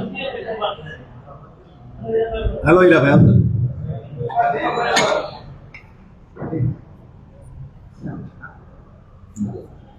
એમાં નથી. અચ્છા તમે એનું કહેલું છે, પ્રિન્ટ કર્યું, પ્રિન્ટ. ઓકે, સીધો જવાબ હતો. જે પ્રમાણે સિંહ કઠોર હૃદય રાખીને નિર્દયાપૂર્વક પશુઓનો સંહાર કરે છે, એવી રીતે કિયામતના સમયે મનુષ્ય પણ દયા પ્રેમથી રહિત થઈને અન્ય પ્રાણીના પીડા આપવા વાળો હશે. બોલો કોનું થયું આ? હું આવે શેર છાતી, એવું જ ને? શેર છાતી આવી ગઈ ને, એટલે સિંહની છાતી આમ છે, આમ નથી, પણ આમ બતાવે એમ. હાલો બીજું વાંચી દે. શિયાળની પીઠ ખૂબ જ નિર્બળ હોય છે. લાકડીના સામાન્ય ઘાને ઝીલવામાં અને સહન કરવામાં પણ અસમર્થ હોય છે. એવી જ રીતે મનુષ્ય પણ કિયામતના સમયે શિયાળની જેમ ધર્મથી દૂર રહીને માયાના કામમાં ધનનો ખર્ચ કરશે, એટલે કે ભક્તિના માર્ગ પર ચાલીને દુઃખ સહન નહીં કરી શકે. હાલો બાકીના બોલો. નિરાયતે વાંચો તમે તારે, આપણે કોઈ ઉતાવળ નથી. કુકડાની ગરદન અત્યંત અકળ હોય છે, જેથી તે અતિ જરૂરી કાર્ય જેવું કે દાણા ચણવામાં પણ મુશ્કેલીથી ઝૂકે છે. તેવી જ રીતે કયામતના સમયે મનુષ્ય પણ એટલો અકળ વલણનો અને અભિમાની સ્વભાવનો થઈ જશે એટલે મોટા વડીલો કે મહાપુરુષોને પ્રણામ કરવામાં પોતાનું અપમાન સમજશે. જેમ હાથી પોતાના પ્રત્યે કહેલા કઠોર શબ્દોને હંમેશા યાદ રાખે છે તથા બદલો લેવાની ભાવના રાખે છે, ભાવનામાં જ રાખે છે અને કોઈની પણ વાત સાંભળતો નથી, તેવી જ રીતે કયામતના સમયે મનુષ્યનો સ્વભાવ પણ ફક્ત ખરાબ વાતોને અને પારકી નિંદાઓને કાન દઈને સાંભળવાની ચાહના વાળો થઈ જશે. તેમજ પોતાના હિત માટે જો કોઈ કઠોર તેમજ સત્ય વચનો કહેશે તો તેની વાત જરા પણ સાંભળશે નહીં. હવે એક જ રહ્યું ને, કેટલા રહ્યા? 2 રહ્યા ને. હાલો કોણ આવશે? હાલો દીપકભાઈ, હાલો દીપકભાઈ આવતા જાઓ. લ્યોની નિરાયતે વાંચો, એટલે આમ વાંચો ને એટલે સમજાઈ જવું જોઈએ એમ. હું વર્ણન નહીં કરું. પહાડી બળદના શિંગડા ખૂબ જ તીક્ષ્ણ રાણીવાળા અને મજબૂત હોય છે. તેમનામાં હંમેશા કોઈના કોઈ પ્રાણી સાથે ઝઘડો કરવાની વૃત્તિ રહે છે. જો કોઈ જાનવર તેની સાથે ઝઘડો ના કરે તો કંટાળી વનસ્પતિ તેમજ ઝાડીઓમાં પોતાના શિંગડાને નાખીને અટવાઈને પણ પોતાની ઈચ્છા પૂરી કરે છે. એવી જ રીતે કિયામતના સમયે મનુષ્ય પણ કારણ વગર જ બીજાના સાથે ઝઘડો કરવામાં પોતાનું ગૌરવ સમજે છે અને હંમેશા એકબીજા સાથે ઝઘડતો રહે છે. ઊંડની દ્રષ્ટિ હંમેશા ગંદા પદાર્થો તરફ જ વધારે હોય છે, પરંતુ સ્વાદિષ્ટ પદાર્થો તરફ નહીં. એવી જ રીતે કિયામતના સમયે મનુષ્યની ચિત્ત વૃત્તિ દ્રષ્ટિ વિશેષ વિકારો તરફ જ રહેશે, પૂર્ણ બ્રહ્મ પરમાત્માની ભક્તિમાં નહીં. એટલે કે જીવ સૃષ્ટિ મનુષ્યમાં ભૂંડ જેવી કુદ્રષ્ટિ, ભૂંડની દ્રષ્ટિ હંમેશા ગંદકીમાં જ હોય છે. તેને તેમજ પીડ્યા રહેવાનો આનંદ આવે છે અને હશે. એટલે જો આમાં એમ કે છે દજ્જાલ એટલે તમારી સામે જે છે ને, જે સંદેશો પહોંચવા દેહ ને, એ જે બધા છે ને શરીરનું પાલન કરવા, એ આમ સોર જેવાય છે. એટલે એની દ્રષ્ટિ એક જ બાજુ ને એક જ દિશામાં. એટલે આમ જો એ સીધા દોડા આવશે, આમ નહીં જોવે. માથું મારવા આવશે ને એટલે પેલો હુમલો એ સીધો જ કરશે. એટલે સીધા જવાની તમને ખબર છે, જેમ ભૂંડ એ સીધું થાય ને, એટલે જ્યારે તમને ખબર પડે ને તમારી બાજુ વળી તો અક્ષર નહીં, તમે આમ થાવ તો આમ નહીં થાય. એટલે સીધા આવશે ને આમ આવે ને ત્યારે તમે ખાઈ જાજો, પછી એને અહીંયા હોય ને ત્યાં તમે આમ ધૂમો મારજો એટલે પછી ઊભું થાય ને. એમ આ લોકોની સામે કઈ રીતે? તો કે બુદ્ધિથી વિચારી, મીઠું મીઠું બોલી, એના જેવા જ બની એનામાં તમે ભળી જાજો ને. એમ કહેવાનું કે તમારા સુલતાના જે ખેરાત પાટે છે ને, અમારું ગુજરાત તો એમાં ચાલે છે. એમ કરતા કરતા તમે એને ગમવા લાગો ને, હળવેકથી કહેવાનું સુલતાને એકાંતમાં જરા મોહમ્મદની વાત કરવી છે તો મળાવો ને. એમ કરતા કરતા કહેવાનું, જો અમે ઓલા શેખ સલેમાનને મળ્યા હતા ને તો એને કીધું હતું કે હિન્દુ વેશમાં અમને સુલતાન સાથે મુલાકાત કરો ને તો અમારા હજારો હિન્દુઓના પરિવાર ઇસ્લામ ધર્મમાં દાખલ થઈ જાય કે નહીં. પણ તમે એવું કર્યું ને, ઉલટાનું હું કર્યું, અમને 12 મહિનાની પાછા નજર કેદમાં રાખ્યા. આ અફવા બધી ફેલાઈ ગઈ ને, આ સમાચાર ફેલાઈ ગયા. બાકી કેટલાય પરિવાર આવવાના હતા ને ઇસ્લામમાં દાખલ થવાના હતા. એટલે જોર જબરદસ્તી બળજબરીથી કોઈને મુસલમાન બનાવતા નહીં. એવું હળવેકથી એને કહેવાનું. અને હિન્દુઓ જો આખા દિલ્હીમાં એમ કહેતા હોય કે અનર્થ થઈ ગયો, આ 10 હિન્દુએ મુસલમાનનો વેશ પલટો કરીને ગયા, તો જાઓ શાસ્ત્રો વાંચી લ્યો, વાણી વાંચી લ્યો, એમાં લખ્યું છે કે ભક્તોની કોઈ જ્ઞાતિ હોતી નથી. એટલે વેશ પલટાથી કાંઈ ફરક પડે નહીં. અને બધાના રહસ્યો તો આ મોમીનોમાં જ આવી ગયા છે. કુરાન છે ને, કુરાન એના વારસદાર તો આ લોકો છે, આ કાફર નથી. અને પછી લખે તમે 12 છો ને તમને 12,000 મળશે. અરે તમે તો બધાયના સરદાર છો. સુલતાનને ખબર પડી ગઈ છે, વિશ્વાસ આવી ગયો છે, પણ શરીયત મૂકી શકે એમ નથી, કારણ કે પછી એનું મહત્વ ન રહે. એટલે શરીયત મૂકશે નહીં. અરે ગામે ગામ, શહેરે શહેર બધા હિન્દુ અને મુસલમાન તમને પ્રણામ કરશે. કોને? અને કે આ જાહેરી બધા છે ને શરીયત વાળી એવું માને છે કે 7 નિશાન જાહેર થશે ને ત્યારે આ દુનિયામાં મોટું યુદ્ધ થશે, અંધાધૂંધી ફેલાઈ જાય, લોહી લુહાણ થશે, બધા ખાવા પીવાનું રહેશે નહીં. આવા જાહેરી નિશાનોની વાટ જોઈ રહ્યા છે. એટલે એને વિશ્વાસ આવતો નથી. અને તમે ચિંતા કરતા નહીં, તમારી ઉપર હું એક પગે ઊભો છું. તમારું હિન્દુત્વ જાળવી રાખજો. તમારે મને કહેવું હોય કાંઈ તો પત્ર લખજો, અને મારી જરૂર હોય તો મને ત્યાં બોલાવી લેજો. તમે કહેશો ને એમ જ હું અહીંયા કરીશ. અત્યારે મને થોડુંક એવું છે કે હાલો ઔરંગઝેબને જગાડવા માટે અથવા તેની સામે લડવા માટે હું બીજા રાજાઓને તૈયાર કરું, પણ અત્યારે તો હજી વચનોથી જ જગાડવાના છે. પણ ધણીનો હુકમ થાય હું અહીંથી બીજે ક્યાંક જાઉં તો કદાચ બીજાની કોઈ શોભા આપી. આ મોટો પત્ર. હવે નાના પત્રમાં, મોટા પત્ર સાથે એક કે નાનો પત્ર મોકલી રહ્યો છું. શું કામ? તો કે સુરત, પછી ઉદયપુર, મહેતા, સિદ્ધપુર આ બધા સુંદર સાથે કે મને પત્રો આવ્યા છે. એમાં ઘણી બધી શિખામણો લખી છે. અને બધાનું એવું કેવું છે કે ઔરંગઝેબને જગાડવાનો બીજો ઉપાય અમે બધા વિચારી રહ્યા છીએ કે ઔરંગઝેબ છે ને એની શરીયત બહુ જોરાવર છે કે બીજું કઈ? બાદશાહ મોટી છે, શરીયત જોરાવર છે, એટલે અંદર એન્ટર થવું ને એ સહેલી વાત નથી. અને અંદર એન્ટર ન થાય, રૂબરૂ ન મળે તો જાગણી થાય નહીં. એટલે જ્યાં સુધી રૂબરૂ ન મળાય, જ્યાં સુધી રૂબરૂ પ્રેમથી વાત ન થાય ત્યાં સુધી એની જાગૃતિ શક્ય નથી. આવી શિખામણ. એટલે કહેવાનો મતલબ હું તો હજી હાવ સુલતાનને રૂબરૂ મળો, પ્રેમથી વાત થાય ને એવું કંઈક ગોઠવણી કરો તો થાય. કેમ? કારણ કે હિન્દુઓના મુખ્યથી તો શરીયતનું પાલન કરવાનો વચેટિયા એની નજીક જવા દે હે ને. એટલે લખે છે આ પત્રમાં, બહુ સરસ લખે છે કે જેમ હિન્દુઓની અંદર બ્રાહ્મણો નીચી જ્ઞાતિના કે શુદ્ર લોકોને ગાયત્રી મંત્ર નથી આપતા ને, એમ જ મુસલમાનમાં શરીયતનું પાલન કરવા વાળા આ બધા જે છે ને દજ્જાલ, એ હિન્દુઓના મુખ્યથી કુરાન સાંભળે નહીં કે હિન્દુઓને કુરાનની વાત કરે નહીં. પણ તમે તો ગોવિંદ ભેળાની પરવા કર્યા વગર જે વેશ પલટો કરીને બેસી ગયા છો ને, એટલે તમને તો ધન્ય ધન્ય છે. અને તમે મોમીનો છો એ સાબિત થઈ ગયું છે. ઇમામ મહેદીના લશ્કરના રૂપમાં તમને જાહેર થઈ ગયા છો. એટલે તમે જે આ લડાઈ કરી છે ને એનો પત્ર બધાને મોકલો, અને બધા સુંદર સાથે લડાઈ માટે આહવાન કરવાનું ને કે નથી કરવાનું? નથી કરવાનું. એટલે બધાને તમે લડાઈ માટે આહવાન કરજો, બધાને બોલાવી લેજો. અને આગળ પછી કે પત્રો લખજો, પણ કેવી રીતે? રોતા રોતા નહીં, આનંદ મંગલથી તમારે પત્રો લખવાના છે. અને એમાં જે ડરપોક સુંદર સાથ છે ને, ડરપોક, એ બધાને તો ખંડણીના વચન કઈ તમે પત્ર લખજો. જોજો તમે હવે તો કેસરી સિંહ છો અને તારતમ નાનરૂપી પાઘડી પહેરી લીધી છે. અને બાદશાહ છે ને, બાદશાહ એને તમારી પર વિશ્વાસ તો આવી ગયો છે, પણ જો શરીયત ન મૂકી શકે ને, જો શરીયત મૂકી દે તો દુકાન બંધ થઈ જાય. અને બહુ સરસ લખ્યો, જોજો કુરાનમાં લખ્યું છે ને એવું જ આચરણ ત્યાં બતાવજો. અરે આ સહકુમાર સામે તો તમે જ મારી લાજ રાખી છે.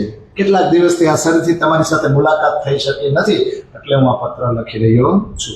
અને કદાચ અહીંથી મારે બીજે જવાનું થાય, બીજા રાજાઓને તૈયાર કરવા માટે, તો તમે સંકોચ અનુભવતા નહીં. કેટલું સરસ મજાનું લખે. જો આ લખે ને દુકાન બંધ થઈ જાય, એ બધું આપણે સમજવા જેવું છે. એ આપણે પછી આગળ લખે હવે પદ જોઈને કોઈની પ્રશંસા કરતા નહીં. અને કેવી રીતે વચન લખજો કે આગની સામે જે મીણ પીગળી જાય ને એમ તમે જે પત્ર લખો ને પત્રમાં એવું લખજો કે સામેવાળા વાંચીને જ પીગળી જાય. ભલે ની ગોવિંદ ભેળા હોય જેમ દયારામભાઈ છે એના પરિવાર વાળા શું છપાયું હતું કે અમારો ભાઈ એને કોઈ મારી નાખ્યો એવી ખબર જો કોઈ લઈને અમને આપે ને તો એને અમે 4,000 રૂપિયા એ સમયમાં 4,000 રૂપિયા અમે ઇનામ આપશું. કે આ જ ગોવિંદ ભેળાની નિશાની છે. અને શ્રીજી છેલ્લે નાના પત્રમાં લખે હવે આ સમય કે તમને તો હું કહું, તમે તો મને ખરીદી લીધો છે. મારી અને તમારી આત્મા કોઈ એકબીજાથી જુદી નથી. જ્યારે આપણે રૂબરૂમાં મળશું ત્યારે આપણે આનંદ મંગલથી એકબીજાના દુઃખ હસતા હસતા દૂર કરીશું. અરે અરે અરે જાગણીના દિવસો નજીક આવી ગયા. પછી ઓલા બહેનોને વખાણ કરે મહિલાઓના, શાબાશ લાલભાઈ, શાબાશ શ્યામભાઈ, ધન્ય છે તમારી શૂરવીરતાને, તમારે લીધે બીજાનો જોશ વધશે. અરે તમે તો આ જાગણી લીલાના એક ભાગ છો કે જે જાગણી લીલા જોવા માટે આગળ કેવી જાગણી થશે એની માટે સુંદરભાઈ લડ્યા હતા. તમે તો એ જાગણી લીલાના એક ભાગ બની ગયા છો ને. તો તમારા બધાના ચરણોમાં ઇન્દ્રાવતીના કોટી કોટી પ્રણામ. જો અહીંયા કેવો અધ્યાય પૂરો થયો ખબર છે? વચનોથી જગાડવાના છે ને એ કામ અહીંયા પૂરું થયું. હવે રાજાઓને તૈયાર કરીને ઔરંગઝેબ સાહેબે લડાઈ કરવાની છે. હવે એ કામ શરૂ થશે ને. તો હવે આપણે આગળ જઈએ ને. હવે મતલબમાં દિલ્હી બહાર નીકળશું. ક્યાંથી? બધા નીકળી જાય હો ની રીતે પછી ક્યાંક ભેગા થઈ જાય. તો હવે આવે આગળ પ્રકરણ રાજસ્થાન કે પડાવ. હવે ક્યાં જાય? રાજસ્થાનમાં પડાવ નાખે ને. તો હવે પેલા તો શ્રીજી નીકળે. શ્રીજી હતા કામા પહાડીમાં ફકીર તરીકે. એટલે શ્રીજી કામા પહાડી થઈને રાજસ્થાનના આમેર શહેર પહોંચ્યા. ત્યાં 1-2 દિવસ રોકાઈને પછી ત્યાંથી ગયા સાંગાને. હવે ઉદયપુરમાં મુકુંદાસ હતા, એને ખબર પડી કે શ્રીજી સાંગાનેર આવ્યા છે. એટલે એ તો ઉદયપુર છોડીને ફટાફટ શ્રીજીને મળવા માટે સાંગાનેર જવા નીકળ્યા. રસ્તામાં શેખ બદલભાઈ મળી ગયા તો એક સે ભલે બે નીકળ્યા. પણ બે એક વિસ્તારમાંથી પસાર છે. મવાસિયા લોકોનો વિસ્તાર હતો અને બે જાતા હતા ને તો ઓલા બધા લોકોએ એને લૂંટવા માટે આ બે ઉપર પ્રહાર કર્યો. કેમ? કારણ કે કમરમાં થોડી કોઈ પોટલીઓ બાંધી હતી ને, એ પોટલીમાં કઈક પૈસા હોય ને એવું ઓલા લોકોને લાગ્યું. એટલે આક્રમણ કર્યું, પ્રહાર કર્યો ને તો આ બે જાતા હતા ક્યાં? સાંગાનેર બાજુ. પાછા કે વળો વળો. એટલે ઉદયપુર તરફ પાછા ભાગ્યા ને ત્યાં વચ્ચે રસ્તામાં કોક દેખાણ. પૂરમાંદલ વિસ્તાર છે અને ત્યાં એક દુકાન, અને દુકાનની આગળ એક ખાટલો, અને ખાટલા ઉપર કોક બેઠું. શ્રીજી જ બેઠા હતા. અને એની સેવામાં કોણ હતા? છબીલદાસ અને મલુકચંદ છે ને, એ બે હાજર હતા. પણ આ બે દૂરથી જોયું ને તો હાલત બહુ ખરાબ હતી. આ લોકો ઘણા દિવસથી ભૂખ્યા હોય ને એવું દેખાણ. બહુ દુઃખી જણાતા હતા. અને પૈસા એ નહોતા ઘરના કે બજારમાંથી જઈને કંઈક ખાવાની સામગ્રી લાવી શકે. શેખ બદલભાઈ દૂરથી શ્રીજીને જોઈ લીધા ને દોડીને ગયા અને ચરણોમાં પ્રણામ કર્યા. થોડીક વારમાં મુકુદાસ પછી મુકુદાસ પાસે 400 રૂપિયા હતા. એ આપ્યા, બજારમાંથી સામગ્રી લઈ આવ્યા અને પાછું ગાડું મીંડું હાલવા. પછી શેખ બદલભાઈ પાસે 300 રૂપિયા હતા ને એ આપી દીધા અને ચિત્તથી ચર્ચા મીંડા સાંભળવા. પછી રાઈતે બેઠા. કોણ? મુકુદાસ અને શ્રીજી બેઠા અને બહાર મોમિનોની વાત સાંભળીને એટલે મુકુદાસને બહુ દુઃખ થયું. અને એ સમયે શ્રીજીની હાલત કેવી થઈ છે એ પણ એને જાણવા મળ્યું. અને હવે શ્રીજીનું વલણ કેવું છે આ શરીયતનું પાલન કરવાવાળા છે ને એની પ્રત્યે, એ જ્યારે જાણવા માંગ્યું ત્યારે શ્રીજીએ કીધું, મુકુદાસ હું એને છોડીશ નહીં, હું એને જળ મૂળથી ઉખેડી નાખીશ. પછી બીજે દિવસે સવારે શ્રીજીએ કીધું કે આ વિસ્તાર છે ને જરગાપંથી લોકોનો છે, ધની બાબાનો પંથ છે. તો મુકુદાસ એક કામ કરો, તમે જાઓ અને એને ચર્ચા કરો અને જરૂર પડે મને બોલાવી લેજો. એટલે મલુકચંદ અને મુકુદાસ બે આ લોકોને સમજાવવા માટે ગયા. તો રસ્તામાં પાછા ભીલ લોકોએ આક્રમણ કર્યું. પાછા ઉદયપુર બાજુ ગયા. ભી ઉદયપુર જઈને લાદુ મસાને ઘરે જઈને કીધું કે અમારા શ્રીજી છે ને તમે એને તેડાવી લ્યો, કારણ કે જે વિસ્તારમાં છે ને એ વિસ્તાર સુરક્ષિત નથી અને એ તમે એકવાર શ્રીજીના દર્શન કરો. ત્યારે લાદુ મસાને કહ્યું કે તમે એને તેડીને અહીંયા બધા એને લાવો, એની રહેવાની વ્યવસ્થા હું કરી દઈશ. પણ આ સમય જો ધીમે ધીમે આપણે રામનગર ને પન્ના બાજુ જઈ રહ્યા છીએ એટલે ધીમે ધીમે બીજી જગ્યાએથી સુંદર સત હવે એકત્રિત થઈ રહ્યા છે, એકઠા થઈ રહ્યા છે. એટલે આમાં લખે છે કે આ સમયે જ ખંભાતથી આવી ગયું. કોણ? વનમાળીભાઈ, રંગભાઈ અને ગોદાવરીભાઈ. આ ત્રણેય એવા તન, મન અને ધનથી સામેલ થઈ ગયા અને ચર્ચા સાંભળવા માંડ્યા. અને મોમીનોનો મેળો મીંડો થવા. આ સમયે બાયજુરાજ મહારાણી આગ્રામાં હતા, કેટલાય સુંદર સાથ સાથે. હવે આ બાજુ ઉદયપુરથી આવ્યા મુકુંદાસ અને શ્રીજીને કીધું કે લાધુ મસાણી છે ને, એને આપણને આમંત્રિત કર્યા છે, ત્યાં રહેવાની વ્યવસ્થા કરશે, તો હાલો આપણે ત્યાં જવાનું છે. એટલે શ્રીજીએ શું કીધું? બાયજુરાજ મહારાણીને તેડાવી લીધા અને બધાય સાથે મળી પછી આવી ગયા ઉદયપુર. અને મુકુંદાસે લાધુ મસાણીને કીધું કે શ્રીજી સુંદર સાથ સાથે આવી ગયા છે. તા તો લાધુ મસાણી એક હવેલીની તૈયારી કરી જ રાખી હતી ને બધાની ઉતારાની વ્યવસ્થા કરી દીધી. અને આગળ હવે દીવ બંદરની જેમ હાલતું છું પાછું. હવે પરમાત્મા સિવાય કોઈ ધણી વગર બીજી કોઈ વાત જ નહીં. માંડી ચર્ચા થાવા અને બધાય દીને ઇસ્લામ ધર્મની નીચે માંડ્યા આવવા ને, રાજ્યની કૃપા માંડી થવા, સુંદર સાથ માંડ્યા એક થાવા. હવે જો આમાં મુસલમાન સુંદર સાથના નામ આવશે. એટલે આ સમયે એક નૂર મોહમ્મદ છે ને, એમની શ્રીજી સાથે મુલાકાત થઈ અને ચર્ચા સાંભળીને તેનું મન પીગળી ગયું. કે બીજા કેટલાય અન્ય સુંદર સાથ દાખલ થયા. કેમ? કારણ કે રાજ્યની મહેર થઈ મીંડા બધા ચર્ચા અને ઉત્સવ કરવા. અને આમ ને આમ 4 મહિના વયા ગયા. 4 મહિના અહીંયા વયા ગયા તો ઓલા 12 જણા ન જાય? તો 4 મહિના ઓલા દજ્જાલ સાથે લડતા હતા ને 12 જણા, એને 4 મહિના ન થઈ જાય? અલગ અલગ ગ્રહ ઉપર તો નથી. તો 4 મહિના શરીયતનું પાલન કરવા લડાઈ કરી. પછી 12 મોમીનોએ શ્રીજીને પત્ર લખ્યો. એ મોમીનોએ કે શ્રીજી હવે અહીંયા બહુ થાય છે. શું થાય છે? કે આ શરીયતનું પાલન કરવા વાળા અમે બહુ જ ચર્ચા કરી, બહુ જ કરી, પણ વચનોથી આ માને એમ નથી. એટલે દંડા વગર વિશ્વાસ લાવશે નહીં. અમે બહુ બારીકાઈથી જોયું કે આ લોકોને વિશ્વાસ જ નથી, એટલે ખુદાનો હુકમ માનતા નથી. હવે તમે કહો, તમે આદેશ આપો એમ અમે અહીંયા આગળ કામ કરશું. તો શ્રીજી સામેથી પત્ર લખ્યો, ત્યાં રહેવા જેવું જ નથી, અહીંયા આવતા રહ્યો. હવે એને દંડો જરૂર પડવાનો જ છે. પરમાત્મા એને દંડ દેવાના જ છે. આવો પત્ર દિલ્હીમાં આવ્યો ને તો ઓલા 12 જણા રાજી થઈ ગયા અને તરત જ ઓલા કાજીને કે હવે અમને રજા આપો, અમારે અમારી જ્ઞાતિમાં, અમારા સમુદાયમાં, અમારા લોકો પાસે જવું છે. તો કે હું થોડો રજા આપી શકું? તમે એક દિવસ ખમો, હું સુલતાનને પૂછી લઉં અને તમને સાથે લઈ જઈશ અને આપણે આપણી વાત ત્યાં રજૂ કરશું. પછી એક દિવસ પૂરો થયો અને બીજે દિવસે કાજી છે ને શેખ ઇસ્લામ 12 મોમીનો લઈને સુલતાન પાસે ગયા. અને પછી કાજીએ કીધું હવે આ લોકો છે ને પોતાના સમુદાયમાં પોતાના માણસો પાસે જવા માગે છે. આ એ જ લોકો છે જેને શરીયત સામે લડાઈ કરી. ખાલી કાજીના મુખમાંથી આટલું સાંભળ્યું ને ત્યાં તો સુલતાને 3 વાર મોમીનો સામે જોયું અને પછી અલ્લાહનું સ્મરણ કર્યું. માથું ઝુકાવીને પછી વિચાર કરીને કહ્યું કે હે ખુદા, હે અલ્લાહ, આમની ઉપર કૃપા કર. તો હવે વિચાર કરો, ઔરંગઝેબ જાગી ન ગયો હોય? આ જેમ તેમ થાય. તમે ચોપાઈ વાંચો તો ખબર પડે.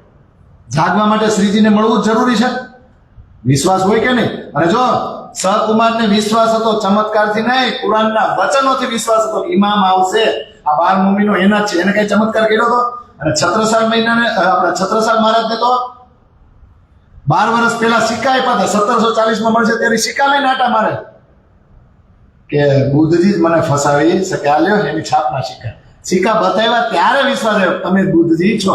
અને આ તો કેદુનો વાત જોવે કુરાન વાંચી ઔરંગઝેબ. તો વિશ્વાસ કોનો વધારે?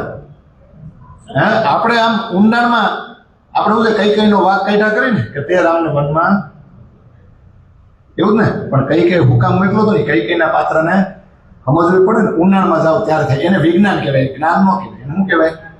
વિજ્ઞાન. આમાં વિજ્ઞાન સમજવું જરૂરી છે કે ભલે સહકુમાર પાસે તો ગયા, આપણે છત્રસાલ મહારાજ તરત અમીરુલ મોમિનને સમર્પિત થઈ ગયા ને, પણ શરીયત જો આ વિચાર કરો તમે, આપણે ઘરની શરીયત નથી છોડી શકતા. ઘરનું શાસન ઓલો તો આખા દિલ્હીનો રાજો હતો, કેમ છોડે? એટલે અહીંયા આવું થાય. પણ જો પછી કીધું ને આમની ઉપર કૃપા કર. અને 100 રૂપિયા આપ્યા ખરીદી કરવા, જાઓ દિલ્હીમાં ફરજો, કપડા બપડા લેતા જાઓ. પછી હવે જોજો 100 રૂપિયા ખર્ચ માટે આપ્યા અને સુલતાને રજા આપી ને એટલે બધા 12 જણા ખુશ થઈ ગયા. પછી 1-2 દિવસ દિલ્હીમાં રહીને આવ્યા ક્યાં? ઉદયપુર. અને પાછા શ્રીજીને પ્રણામ કર્યા અને હિન્દુ વેશ પાછો ધારણ કરીને ધર્મનું કાર્ય માંડ્યા કરવા. પણ એવું કહેવાય છે કે આ સમયે ઉદયપુરની અંદર આ ચર્ચાનો પ્રકાશ ચારે બાજુ ફેલાવા લાગ્યો. માંડ્યા બધાને રાજ્યના દર્શન થવા અને સુંદર સાથ માંડ્યા નવા આવવા. તો રાણા સુધી વાત પોગે તો કોક વળી પ્રશંસા કરે તો કોક વળી નિંદા કરે. રાણાએ બધાયનું સાંભળ્યું. કોઈ કહે જો તમને જાતા નહીં મુસલમાન છે, સુલતાને મોકલા તમને મુસલમાન બનાવવા. તો કોઈ કહે કે ના મોટા સાધુ છે, તો કોક કે ના ઠગ છે, ઠગ ધૂતારા છે, એવું ને. તો કોઈ એમ કે ભાગવત વાંચે છે, તો કોઈ કે કુરાન આજ પડદો છે. ઇમામને સમજવા બહુ અઘરા. ભાગવત વાંચે તો કુરાન વાળા એમ કે આપણા નથી, અને કુરાન વાંચે તો પડદો આ છે. અત્યારે પડદો લોકો બીજો કરી ફરે છે કે ઇમામ પડદામાં આવશે. આ પડદો ભાઈ આવો પડદો રાખીને આવશે ઘૂંઘટ. હવે પણ પછી રાણાને એમ થયું કે લે ને કોકને મોકલો. પંડિતોને ભેગા કરીને કીધું જાઓ ને પહેલા એની ચર્ચા સાંભળો અને પછી મને આવી કહો. આ બધા ચર્ચા સાંભળીને તો વિચાર કરવા લાગ્યા કે આ જો આપણા મેદાનમાં અહીંયા આવ્યા ને તો આપણું પૂરું. તો એ કે આની ચર્ચા જરી વિશિષ્ટ છે, નવી છે, તો રાણાજીને કેવું. તો પછી શ્રીજીએ કીધું ભર્યો તમે રાણાજીને હું કેવું છે ને હું કહું. 40 ભાગવતના પ્રશ્ન અને 15 વેદાંતના પ્રશ્ન તૈયાર કર્યા અને કીધું હાલો આની ચર્ચા કરો ને આનું સ્પષ્ટીકરણ કરો અને આનું પછી રાણાને જઈને કહી દેજો. પણ ઓલાને આવડે આનું સ્પષ્ટીકરણ આવડ્યું ને એટલે બધા ભેગા થઈ ગયા. આ તો આપણો ધંધો ભંગ છે. એટલે જોજો બધા અત્યારે એક વિચારવાળા થઈ જાય ને આની નિંદા આપણે કરવાની છે. એ કઈની બોલી ફરવી ન જોઈએ. રાણા સામે જી જઈને કહીને એ આપણે બધાનું વચન એક જ ઊભું જોઈએ. એટલે બધાય મળીને રાણા પાસે જઈને કીધું કે આ જે વૈરાગી એવા છે ને નવા એક કામ વાળા છે ને બધા કામ વગરના છે.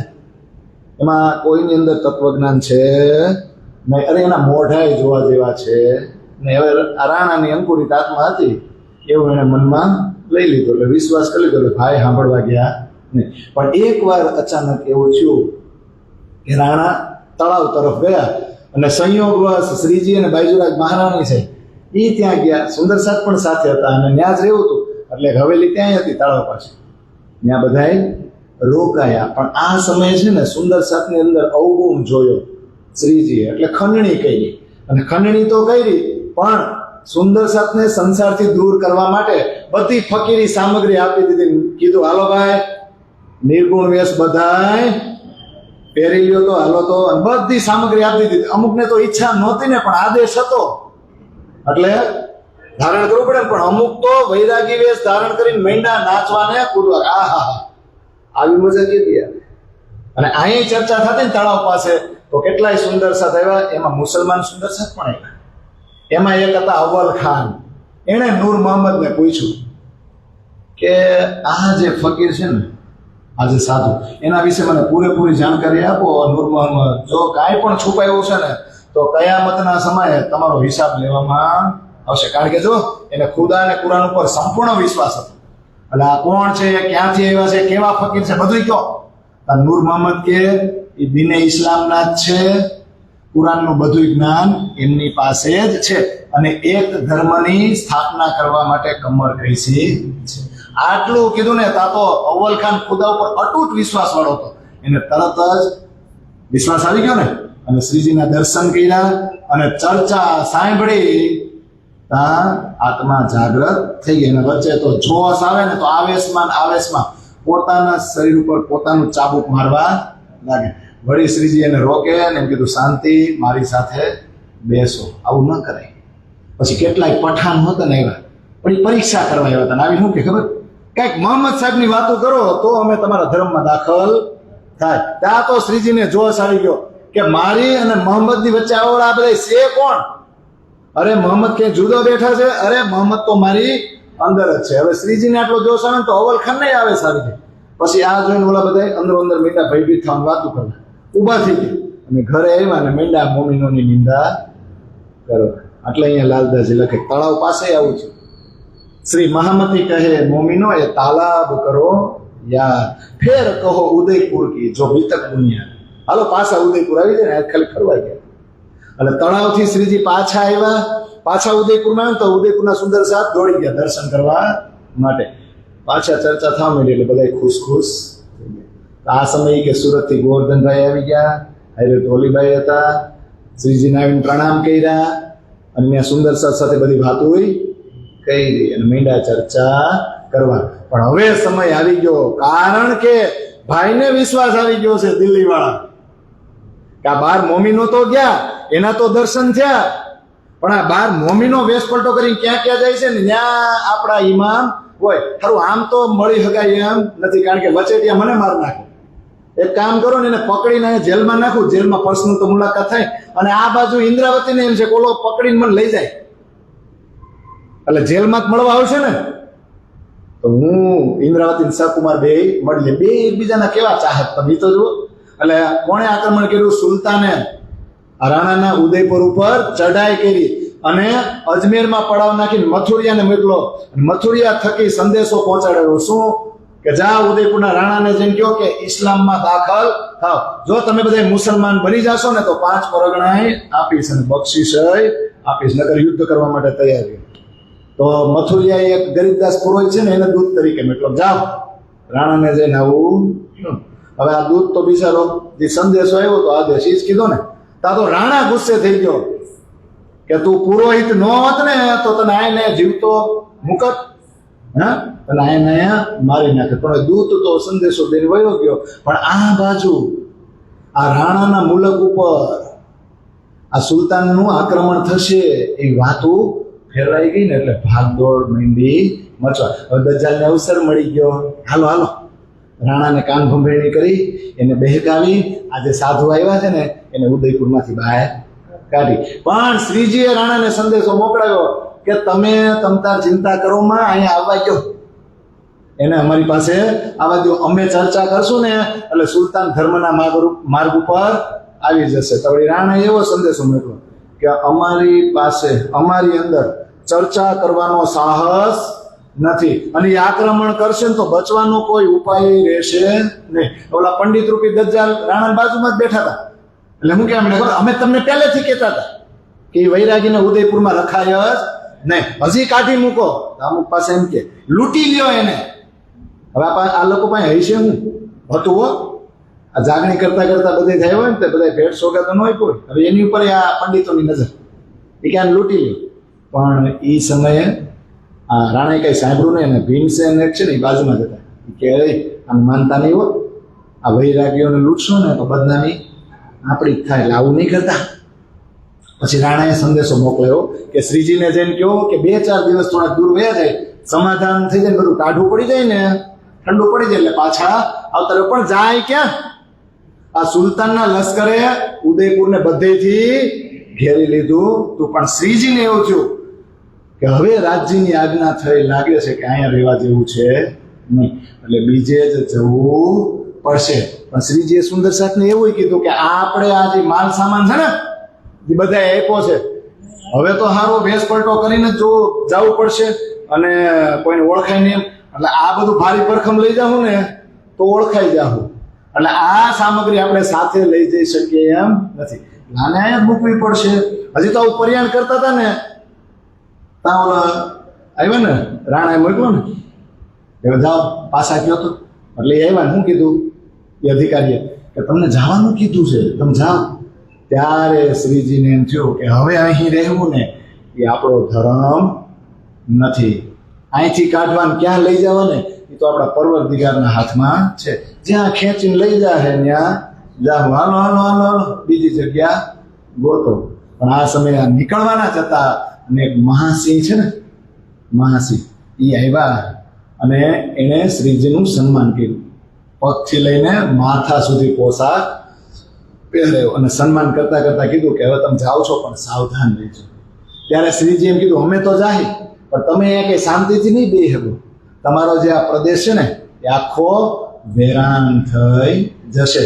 પછી ઉદયપુરના સુંદર સાથને આ શિરોપાવ પહેરાવીને અને પોતાની સાથે ચાલવા વાળાને નિર્ગુણ વેશ ધારણ કરવાનો આદેશ આપ્યો. કોણે?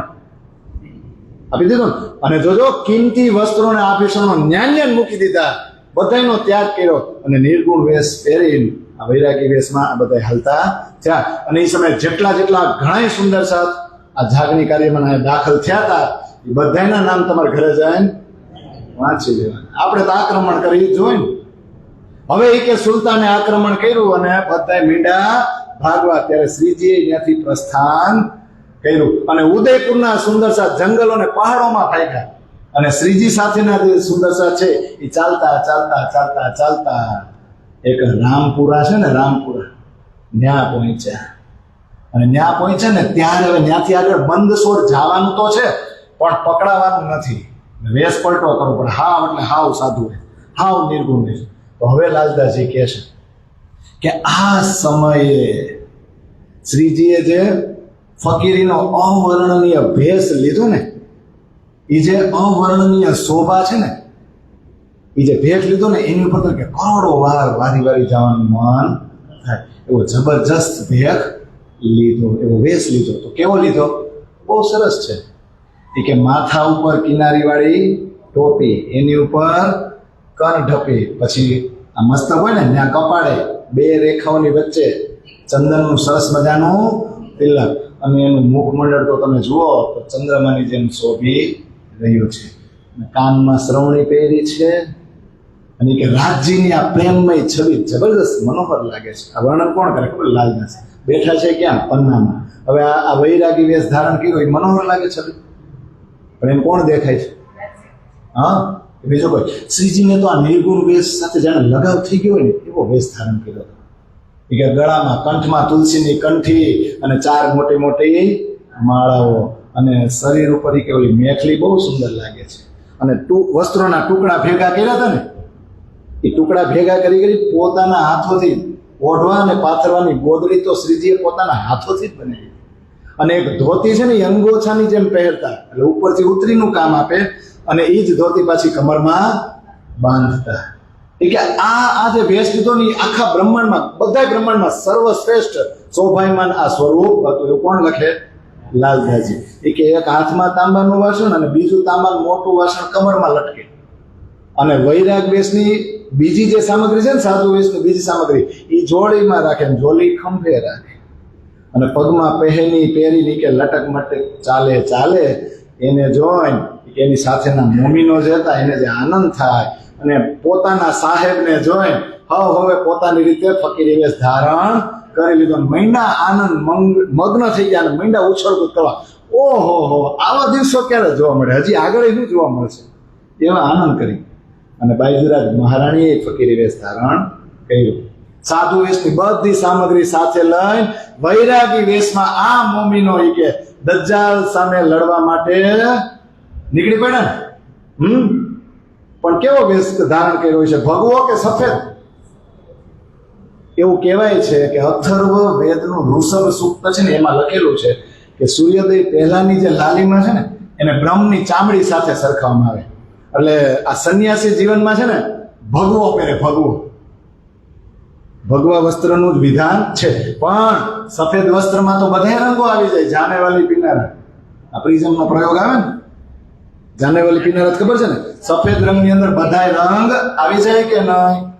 અને અનંત પરબ્રહ્મને પ્રાપ્ત કરવાનું એનું દ્યોતક છે કોણ? સફેદ કલર. એટલે બ્રાહ્મી અવસ્થાને પામવાવાળા જે પરમહંસો છે ને એ સફેદ વસ્ત્રને વધારે પ્રાધાન્ય આપે આ સંસાર માટે. તો પ્રાણનાથજીના એની સાથે ચાલવાવાળાના એ સમયના વસ્ત્રો જો જુઓ ને તો એની પરથી એવું થાય છે કે એને ભગવાન જ પહેર્યો. કેવો પહેર્યો? તો સફેદ જ પહેર્યો. હવે આગળ જાય કે ઉદયપુરથી મંદસોર તરફ જતા એમાં રામપુરા આવ્યા ને, હવે રામપુરાથી મંદસોર તરફ જવાનું છે. એમાં રસ્તામાં એક ગામ આવ્યું દૂધલાઈ, અને ચારણોનું ગામ હતું. તો આ બધા સુંદર સાથે ભેગા થઈને પોતાના હાથે ઈંટો ગોઠવી અને હવેલી બનાવી અને બધાની રહેવાની વ્યવસ્થા કરી. અને મુખિયા હતા કોણ? સરપંચ ને, એ પૂર્ણમલ ચારણ. અને એમની જે માતા છે એ આ લોકોને બાહેરી દ્રષ્ટિથી સંત સમજીને એની સેવા કરતી. પણ ઉદયપુરનો રાણા છે ને, એનો ભાઈ બેરીસાદ, એની અંદર દજ્જાલે પ્રવેશ કર્યો અને કેવી દ્રષ્ટિ કરી? કુદ્રષ્ટિ કરી. એમને દુર્ભાવના વ્યક્ત કરી કે હાલો આ વૈરાગ્યોને અહીંયા આક્રમણ કરીને લૂંટી લો. તો મમ્મીનો તો ડરી ગયા. એના પુરલમન ચારણ છે ને મુખિયા, એની માતાને જઈને કીધું ઓલા લોકો આવું વિચારે છે. ત્યારે એની માતા જે છે ને એ લડાઈ કરવા માટે આડા ઉભા રહી ગયા. અરે એ કે આવવા દો એને, એ બધા લૂંટારાઓને તો હું મારીશ, અને હું મરી જઈશ, મારી સ્ત્રી હત્યાનું પાપ એના ઉપર નાખીશ. મારી ઘરે જે મહેમાન આવે, નવા સંતો આવે, એની ઉપર આવી નજર કરે તો ખરા.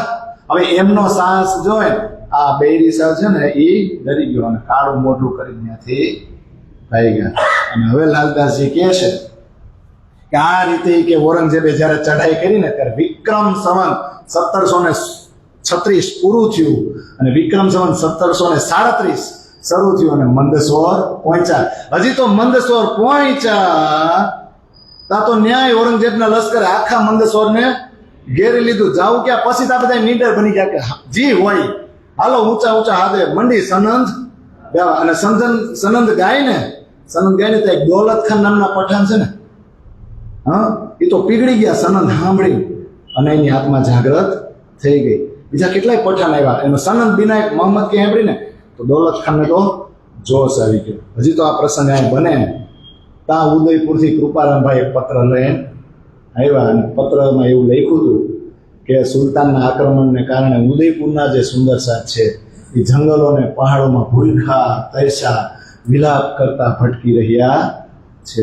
હવે આ વાંચ્યું ને તો એમનું મન છે ને એ વિલાપ છે ને એના મનમાં આવી ગયો. કોના? શ્રીજીના મનમાં. જે ઉદયપુરના સુંદર સાથ જે ભૂખ્યા તરસ્ય દુઃખી થાય છે ને એની દુઃખની અનુભૂતિ શ્રીજીને થઈ અને પછી દરગાહ તરફ નજર કરી. જો પોતે રાત જીવન તો દરગાહ તરફ નજર ન કરે તો એને કહેવાની જરૂર છે તમારી અંગનાઓ ઉપર આટલો બધો જુલમ શા માટે થઈ રહ્યો છે? મારી જ અંગનાઓ છે એમ ન થાય. એટલે આજે શ્રીજી છે ને એ રાધાજી છે, શ્યામાજી છે, એ રાજજી નથી. એટલે દરગાહ તરફ મુખ કર્યું. શું કીધું? તમારી અંગનાઓ ઉપર આટલો બધો જુલમ શા માટે થઈ રહ્યો છે? પણ આ કરુણ પુકાર છે ને, કરુણ પુકાર ઈશ્વરબદ્ધ થઈ ગઈ અને કિરણતંત્રના રૂપમાં અવતરિત થઈ અને આ કરુણ પુકાર ખુદાના દરબાર સુધી પહોંચી ગઈ અને રાજ્યની કૃપા થઈ અને ઉદયપુરના સુંદર સાથના દુઃખ દૂર થઈ ગયા. પ્રસંગ આપણે જ લેવાનો છો તમ તારે, કાલને વહેલા છોડી દીધા હતા, ટાઈમ નહીં છે. હાલો 2-3 ચોપાઈ દર વખતે હું જ ગાઉં છું. એ પ્રકરણ છે 4-4 ચોપાઈના 6 ને કેટલા મિરણના કા શેના પણ આપણે 4 જ કહીએ ને કા. હે વાલો બ્રહ રસ ભીનો રંગ બ્રહ માર મારે તો નથી મોબાઈલમાં.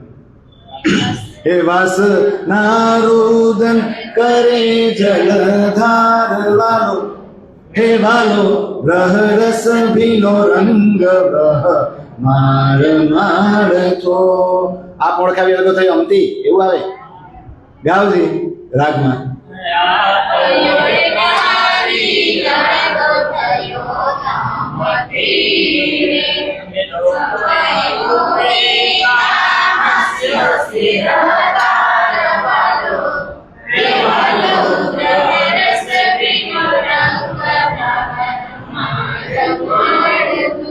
એવું સરસ છે. આ એક જ ચોપાઈ ગાયા કરો ને તો મજા આવે, આગળની ક્યાંય જરૂર નથી. બોલો છે ને આ ઓળખાવી અળગો થયો.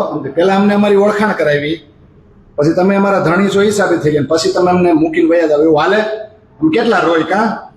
હે આપ ઓળખાવી અળગો થયો રામથી, હે જે કોઈ હુતી તામસિયો શિરદાર વાલો, હે વાલો બ્રહ રસ ભીનો રંગ બ્રહ મારે મારે તો.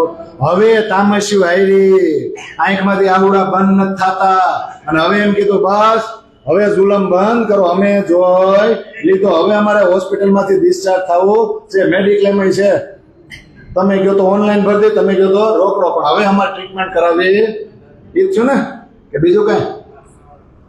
હે કળ કળી કામની વદન હિલ ખાવિયા,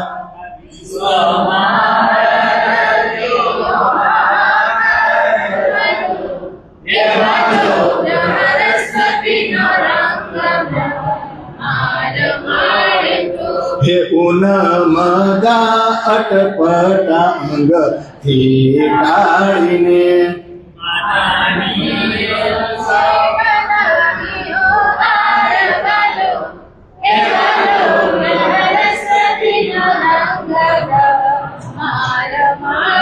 ભેગું કરવાનું આમ. હે માનની સહુએ મનાવ્યો હારવાલો, હે વાલો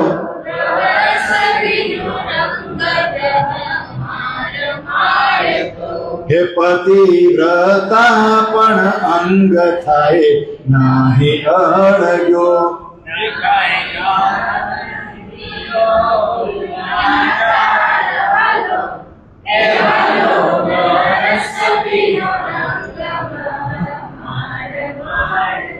હે પાત્રીઓ પીઓ થકી અમે જે અભાગણીઓ.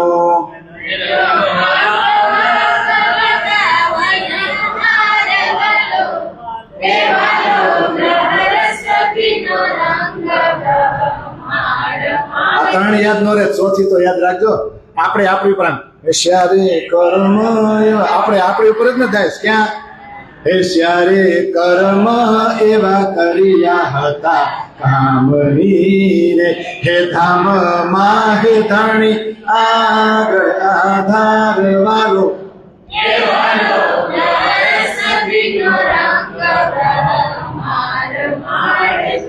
હે હવે કાઢો મોજલ થકી ગુડતી કર ગ્રહી.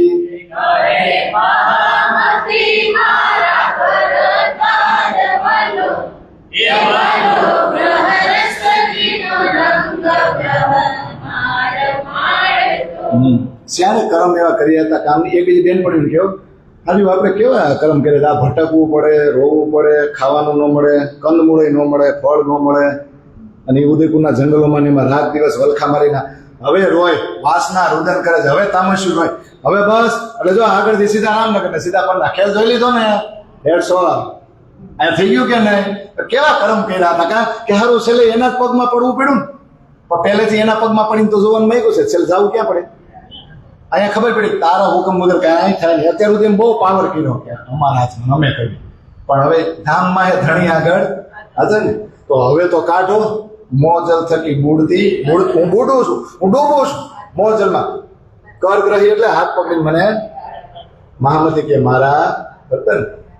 બીજી ચોપાયું છે ને પણ બધી લેવાય નહીં. પણ આ મંદસોર આટલું બહેનું બધાના દુઃખ દૂર થઈ ગયા. પણ અહીંયા એક ઇબ્રાહિમ છે ને એ દર્શન કરવા આવ્યા અને ચર્ચા સાંભળીને તો બહુ આનંદ આવ્યો. બીજી વાર આવ્યા તો પ્રાણનાથજીને થયું મુસલમાન છે, ઇબ્રાહિમ છે, થોડા જાણકાર છે ને, તો લાલદાસના સંઘથી કુરાનની એક ઘટના સમજાવવાનું કામ એને સોંપવામાં આવ્યું.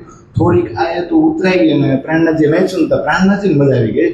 આ તો હારી આપણી જ વાતો છે કે થોડીક વધારે આયતો આની મદદથી ઉતરાવવામાં આવે ને તો કામ બહુ મોટું થાય. એટલે થોડીક એને વાત કરીને થોડીક લાલચ આપી રાખી લીધો. કોને રાખી લીધો? લાલદાસ સાહેબ. બીજા કોઈને નહીં, બેને જ કામ કરવાનું. સવારે આવી ગયા, થોડીક લાલચ આપીને વળતર મળશે એટલે આવે જ ને. હા ને? કે ન આવે? આપણને વાંચવાના આપે તો એમને આવું તો હમણાં પારાયણ એમાં રાખજો કે 1 કલાક જે વાંચશે ને 100 રૂપિયા મળશે. બોલો રોકડી કરવા તમે આવો, જેમ દિવાળી આવે. બોલો ન થાય? ખાલી એકવાર રાખવી, બસ જો તમે પારાયણમાં સંખ્યા નથી. ચોપાયું ગણે કે 100ની નોટું ગણે, આવું છે. અને પૈસા રાખી લીધું, સવારે આવી ગયું. હવે જો લાલદાસ ને ઇબ્રાહિમ લખતા જાય અને શ્રીજી સાંભળતા જાય, વાંચતા જાય. એમાં એક જગ્યાએ લખતા ઇબ્રાહિમ બોલ્યો કે આવડી કુરાનમાં આવું વળી કોણે લખ્યું છે? કે આ ટાઈપિંગ મિસ્ટેક લાગે, આ ખોટું છે. ત્યારે શ્રીજી કહે શબ્દ ફેરવવાનો થતો નથી. એ અત્યારે આપણને નહીં ખબર પડે હું કહેવા માંગે, પણ આગળ જતા ખબર પડશે. એટલે જેવું છે ને એવું જ રહેવા દો. પછી બાજુમાં જે ચબૂતરો હતો એની ઉપર બેહી આયત ઉતરે ને શ્રીજી વાંચતા ખબર પડી, લે આ તો મારી સાથે ઘટનાઓ જે બનેલી છે ને એ જ આમાં છે. આ તો આપણા બધાના મનોરથ પૂરા થાય છે. હવે આપણો સિદ્ધાંત સાબિત કરવા માટે જે પ્રમાણોની જરૂર હતી ને એ બધી સાબિતીઓ આવી ગઈ. હવે લગભગ કાંઈ બાકી રહેતું નથી. એટલે બધાએ સુંદર સાથે ભેગા કરીને કીધું આનો પત્રો મોકલો, બધાને કયો. બધી સાક્ષી આવી ગઈ. આ તો રાજ્યની મહેર થઈ છે. હવે હમી હાંજના 2 લખવા બેઠા હતા એ હવાર સુધી લખ્યું 2. કોણે? ઇબ્રાહિમ અને લાલદાસે. બોલો. અને સવારે પછી ઇબ્રાહિમ ઘરે ગયા, લાલદાસ દાંતણ માંડ્યા કરવા.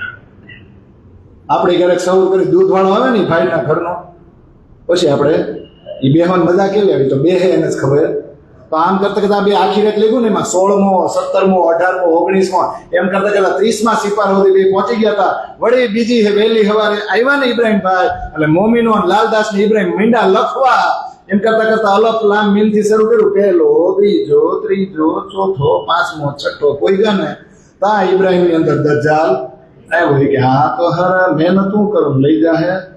હા એટલે દજ્જાલ આવ્યો અને મનમાં વિચાર આવ્યો આ હુસેની તફસીરના બીજી આયતોના જે ઉતારા કરાવડાવું છું આ પુસ્તક આ બધું મારે એમ દેવાય ને એટલે મહિનો આડી હવડી વાતો કરવા શરીયતનું બળ મહિનો દેખાડવા. ત્યારે લાલદાસ એને ઓળખી ગયા કે આ હારો ઉપદ્રવ ખડો કરવા માંગતો હોય ને એવું લાગે છે. આના દિને ઇસ્લામમાં વિશ્વાસ જ નથી, આ તો હારો ફરી ગયો. તો શ્રીજીને મનમાં શંકા થઈ ગઈ, એના મનની શંકા જાણી લીધી. શ્રીજીની મનમાં જો ના આ ફરી ગયો લાગે છે. એટલે શ્રીજીએ છે ને જોજો બહુ ઊંચા અવાજમાં આપણે કહીએ ને સખત શબ્દોમાં એને સમજાવવાની કોશિશ કરી. તા માંડો ડર બતાવવા કે બધા મુસલમાનોને ભેગા કરીશ ને તોફાન મચાવી દેશે. એટલે બધા ડરી ગયા. સુંદર સાહેબ લે આને તો આપણે આપણો સાથીદાર સમજતા હતા, આ તો જો બધા દુખી દુખી થઈ ગયા, બધા ઉદાસ બેઠા હતા. તા એક મોહમ્મદ ખાન પઠાણ છે ને એ આવ્યા અને બધાને દુખી જોઈને કે કેમ આમ બેઠા છો. શ્રીજીને કીધું હાદી કેમ તમે દુખી છો. ત્યારે સુંદર સાહેબે કીધું બોલા ઇબ્રાહીમભાઈ જે બધું ઉતરાવતા હતા ને આયતું બધું એણે આવી ધમકી આપી છે. તા તો મોહમ્મદ ખાન પઠાણ જે ગુસ્સે થયા છે અને ચામડાથી ઘેરાયેલો દંડો લઈને સીધો બીજું બધું કામ મૂકી ગયા ઇબ્રાહીમની ઘરે. સીધું એ ઇબ્રાહીમ બહાર નીકળ. આ તો નહોતા ને લગ્ન કરાવવા જાય ને નિકાહ કરાવવા ગયા હતા. એટલે ઘરમાંથી એની પત્ની બહાર નીકળી કે એ તો ઘરમાં છે નહીં, નિકાહ કરાવવા ગયા છતાં ન્યાય ગયા. ક્યાં છે ઇબ્રાહીમ, અહીંયા બહાર નીકળ. તા તો ઓલો આમ આટલો ગુસ્સે અમને જોઈને કે અરે અરે અરે પણ મારા ઉપર આટલો ગુસ્સો કેમ? હું તો તમારો સેવક છું, ગુલામ છું, તમે જેમ કહો ને એમ હું કરીશ. ત્યારે એને કીધું કેમ ભાઈ, કેમ હાદીને દુઃખ આપ્યું, કેમ તારો વિશ્વાસ ડગી ગયો? તું તો કહેતો હતો ને કે ઇમામ છે તું એનો દાસ છો. આ બધું ગયું ક્યાં? રસૂલના સમ આજ તને જીવતો ન મૂકવું કે. ત્યારે આણે કીધું હું તમારો ગુલામ છું, મારી ભૂલ થઈ ગઈ, મને માફ કરો. કે માફી મારી નહીં શ્રીજીની માંગ અને જા એને પ્રસન્ન કર. દોડતો આવ્યો અને શ્રીજીના ચરણોમાં પ્રણામ કર્યા. પછી શરમને મારે માથું ઊંચું થતું, મોટું ઊંચું થાય, મોટું નીચે નીચે ને. ત્યાં નૂર મોહમ્મદે કીધું મને તો એવું મન થાય છે ને કે અહીંયા ચાકુ મારીને તને અહીંયા પતાવી દઉં, પણ હવે આ શ્રીજીનો હુકમ નથી એટલે હાદીથી ડરું છું ને. એટલે પછી કીધું હું તમારો સેવક છું, મારાથી ભૂલ થઈ ગઈ, મને માફ કરો. બધાય સુંદર સાપની માફી માંગી ને પછી છેલ્લે શ્રીજીએ માફી આપી. ઓલો નોલો પ્રસંગ કે ઔરંગઝેબે એવી ચઢાઈ કરી હતી, એવું આક્રમણ કર્યું હતું કે બધા આમ તેમ મૈંડા ભાગવું જ પડે ને છુપાયેલું જ રહેવું પડે. પણ તોય આ બધા મોમીનો કેવા કે અલગ અલગ જગ્યાએ રહીને સંતાય પણ દિવસમાં એક વાર તો ભેગા થાય. મનને વિચલિત થવા દીધું નહીં અને માંગી રોટલાના ટુકડા ને એવું ભેગા કરે. અને એક વાર તો શ્રીજીને મળે અને હાથ આમ લાંબો કરે, લ્યો આ પ્રસાદ. અને શ્રીજી પ્રસાદ લે. પછી શ્રીજી કે આજે આ ટુકડો કોણ લાવ્યું છે, કોના હાથનો છે? તો લાંગડી ઊંચી કરે મારા. પછી શ્રીજી એમ કે આહા બહુ સરસ મજાનું ભોજન છે. બધાય પ્રસન્ન થઈ જતા, તો બધા એકબીજાને પ્રેમ કરતા. શ્રીજી પાછા ખાતા ખાતા હસતા જાય ને એમ કે આ તો હું તમારી પરીક્ષા કરું છું. મોમીનોને બહુ આનંદ હતો. આવા દિવસ પાછા આ ખેલ કેવો મજાનો, આમાં હું જોશું આપણે આગળ, એટલું સરસ મજાનો. અને શ્રીજી બધાને ઉત્સાહ વધારવા શું કહેતા, તમે તો દજ્જાલનું માથું કાપી નાખ્યું છે, ઘર પરિવાર ને કુટુંબની આશા રહી નથી. જોજો શ્રીજીની અંદર જે જબરાઈલનો જોર હતો ને અને શ્રીજીનું જે મુખ પ્રકાશિત હતું ને એવું જ મુખ મોમીનોનું હતું, એમાંય જબરાઈલનું જોર હતું. અને સાથે કોણ છે? ભાઈ જુરાજ અમારા, એ જબરજસ્ત સેવા કરતા, પ્રેમથી જમાડતા, બહુ હેત કરતા સુંદર સાથે. પછી લાલદાસજી લખે છે કે આ એક નાનાભાઈ નામના સુંદર સાથનું અવસાન થયું અને ત્યારબાદ શ્રીજીએ મુકુંદાસને કીધું કે જાઓ ઔરંગાબાદ ભાવસી હાડા પાસે, એમની સાથે ચર્ચા કરો કે એમની આત્મા જાગૃત થવા યોગ્ય છે કે માયામાં ડૂબેલી છે, અને જો મારી જરૂર હોય મને તેડાવે તો હું ત્યાં આવવા તૈયાર છું, તમે જાઓ. આમ કરતા કરતા મંદસોરમાં 8 મહિના થઈ ગયા. 1737 શરૂ થયું હતું હવે 8 મહિના પાછા ઉમેર દેજો, બીજા 4 મહિના ક્યાં થઈ જાય ઔરંગાબાદમાં, વરસ ગણતા જાજો.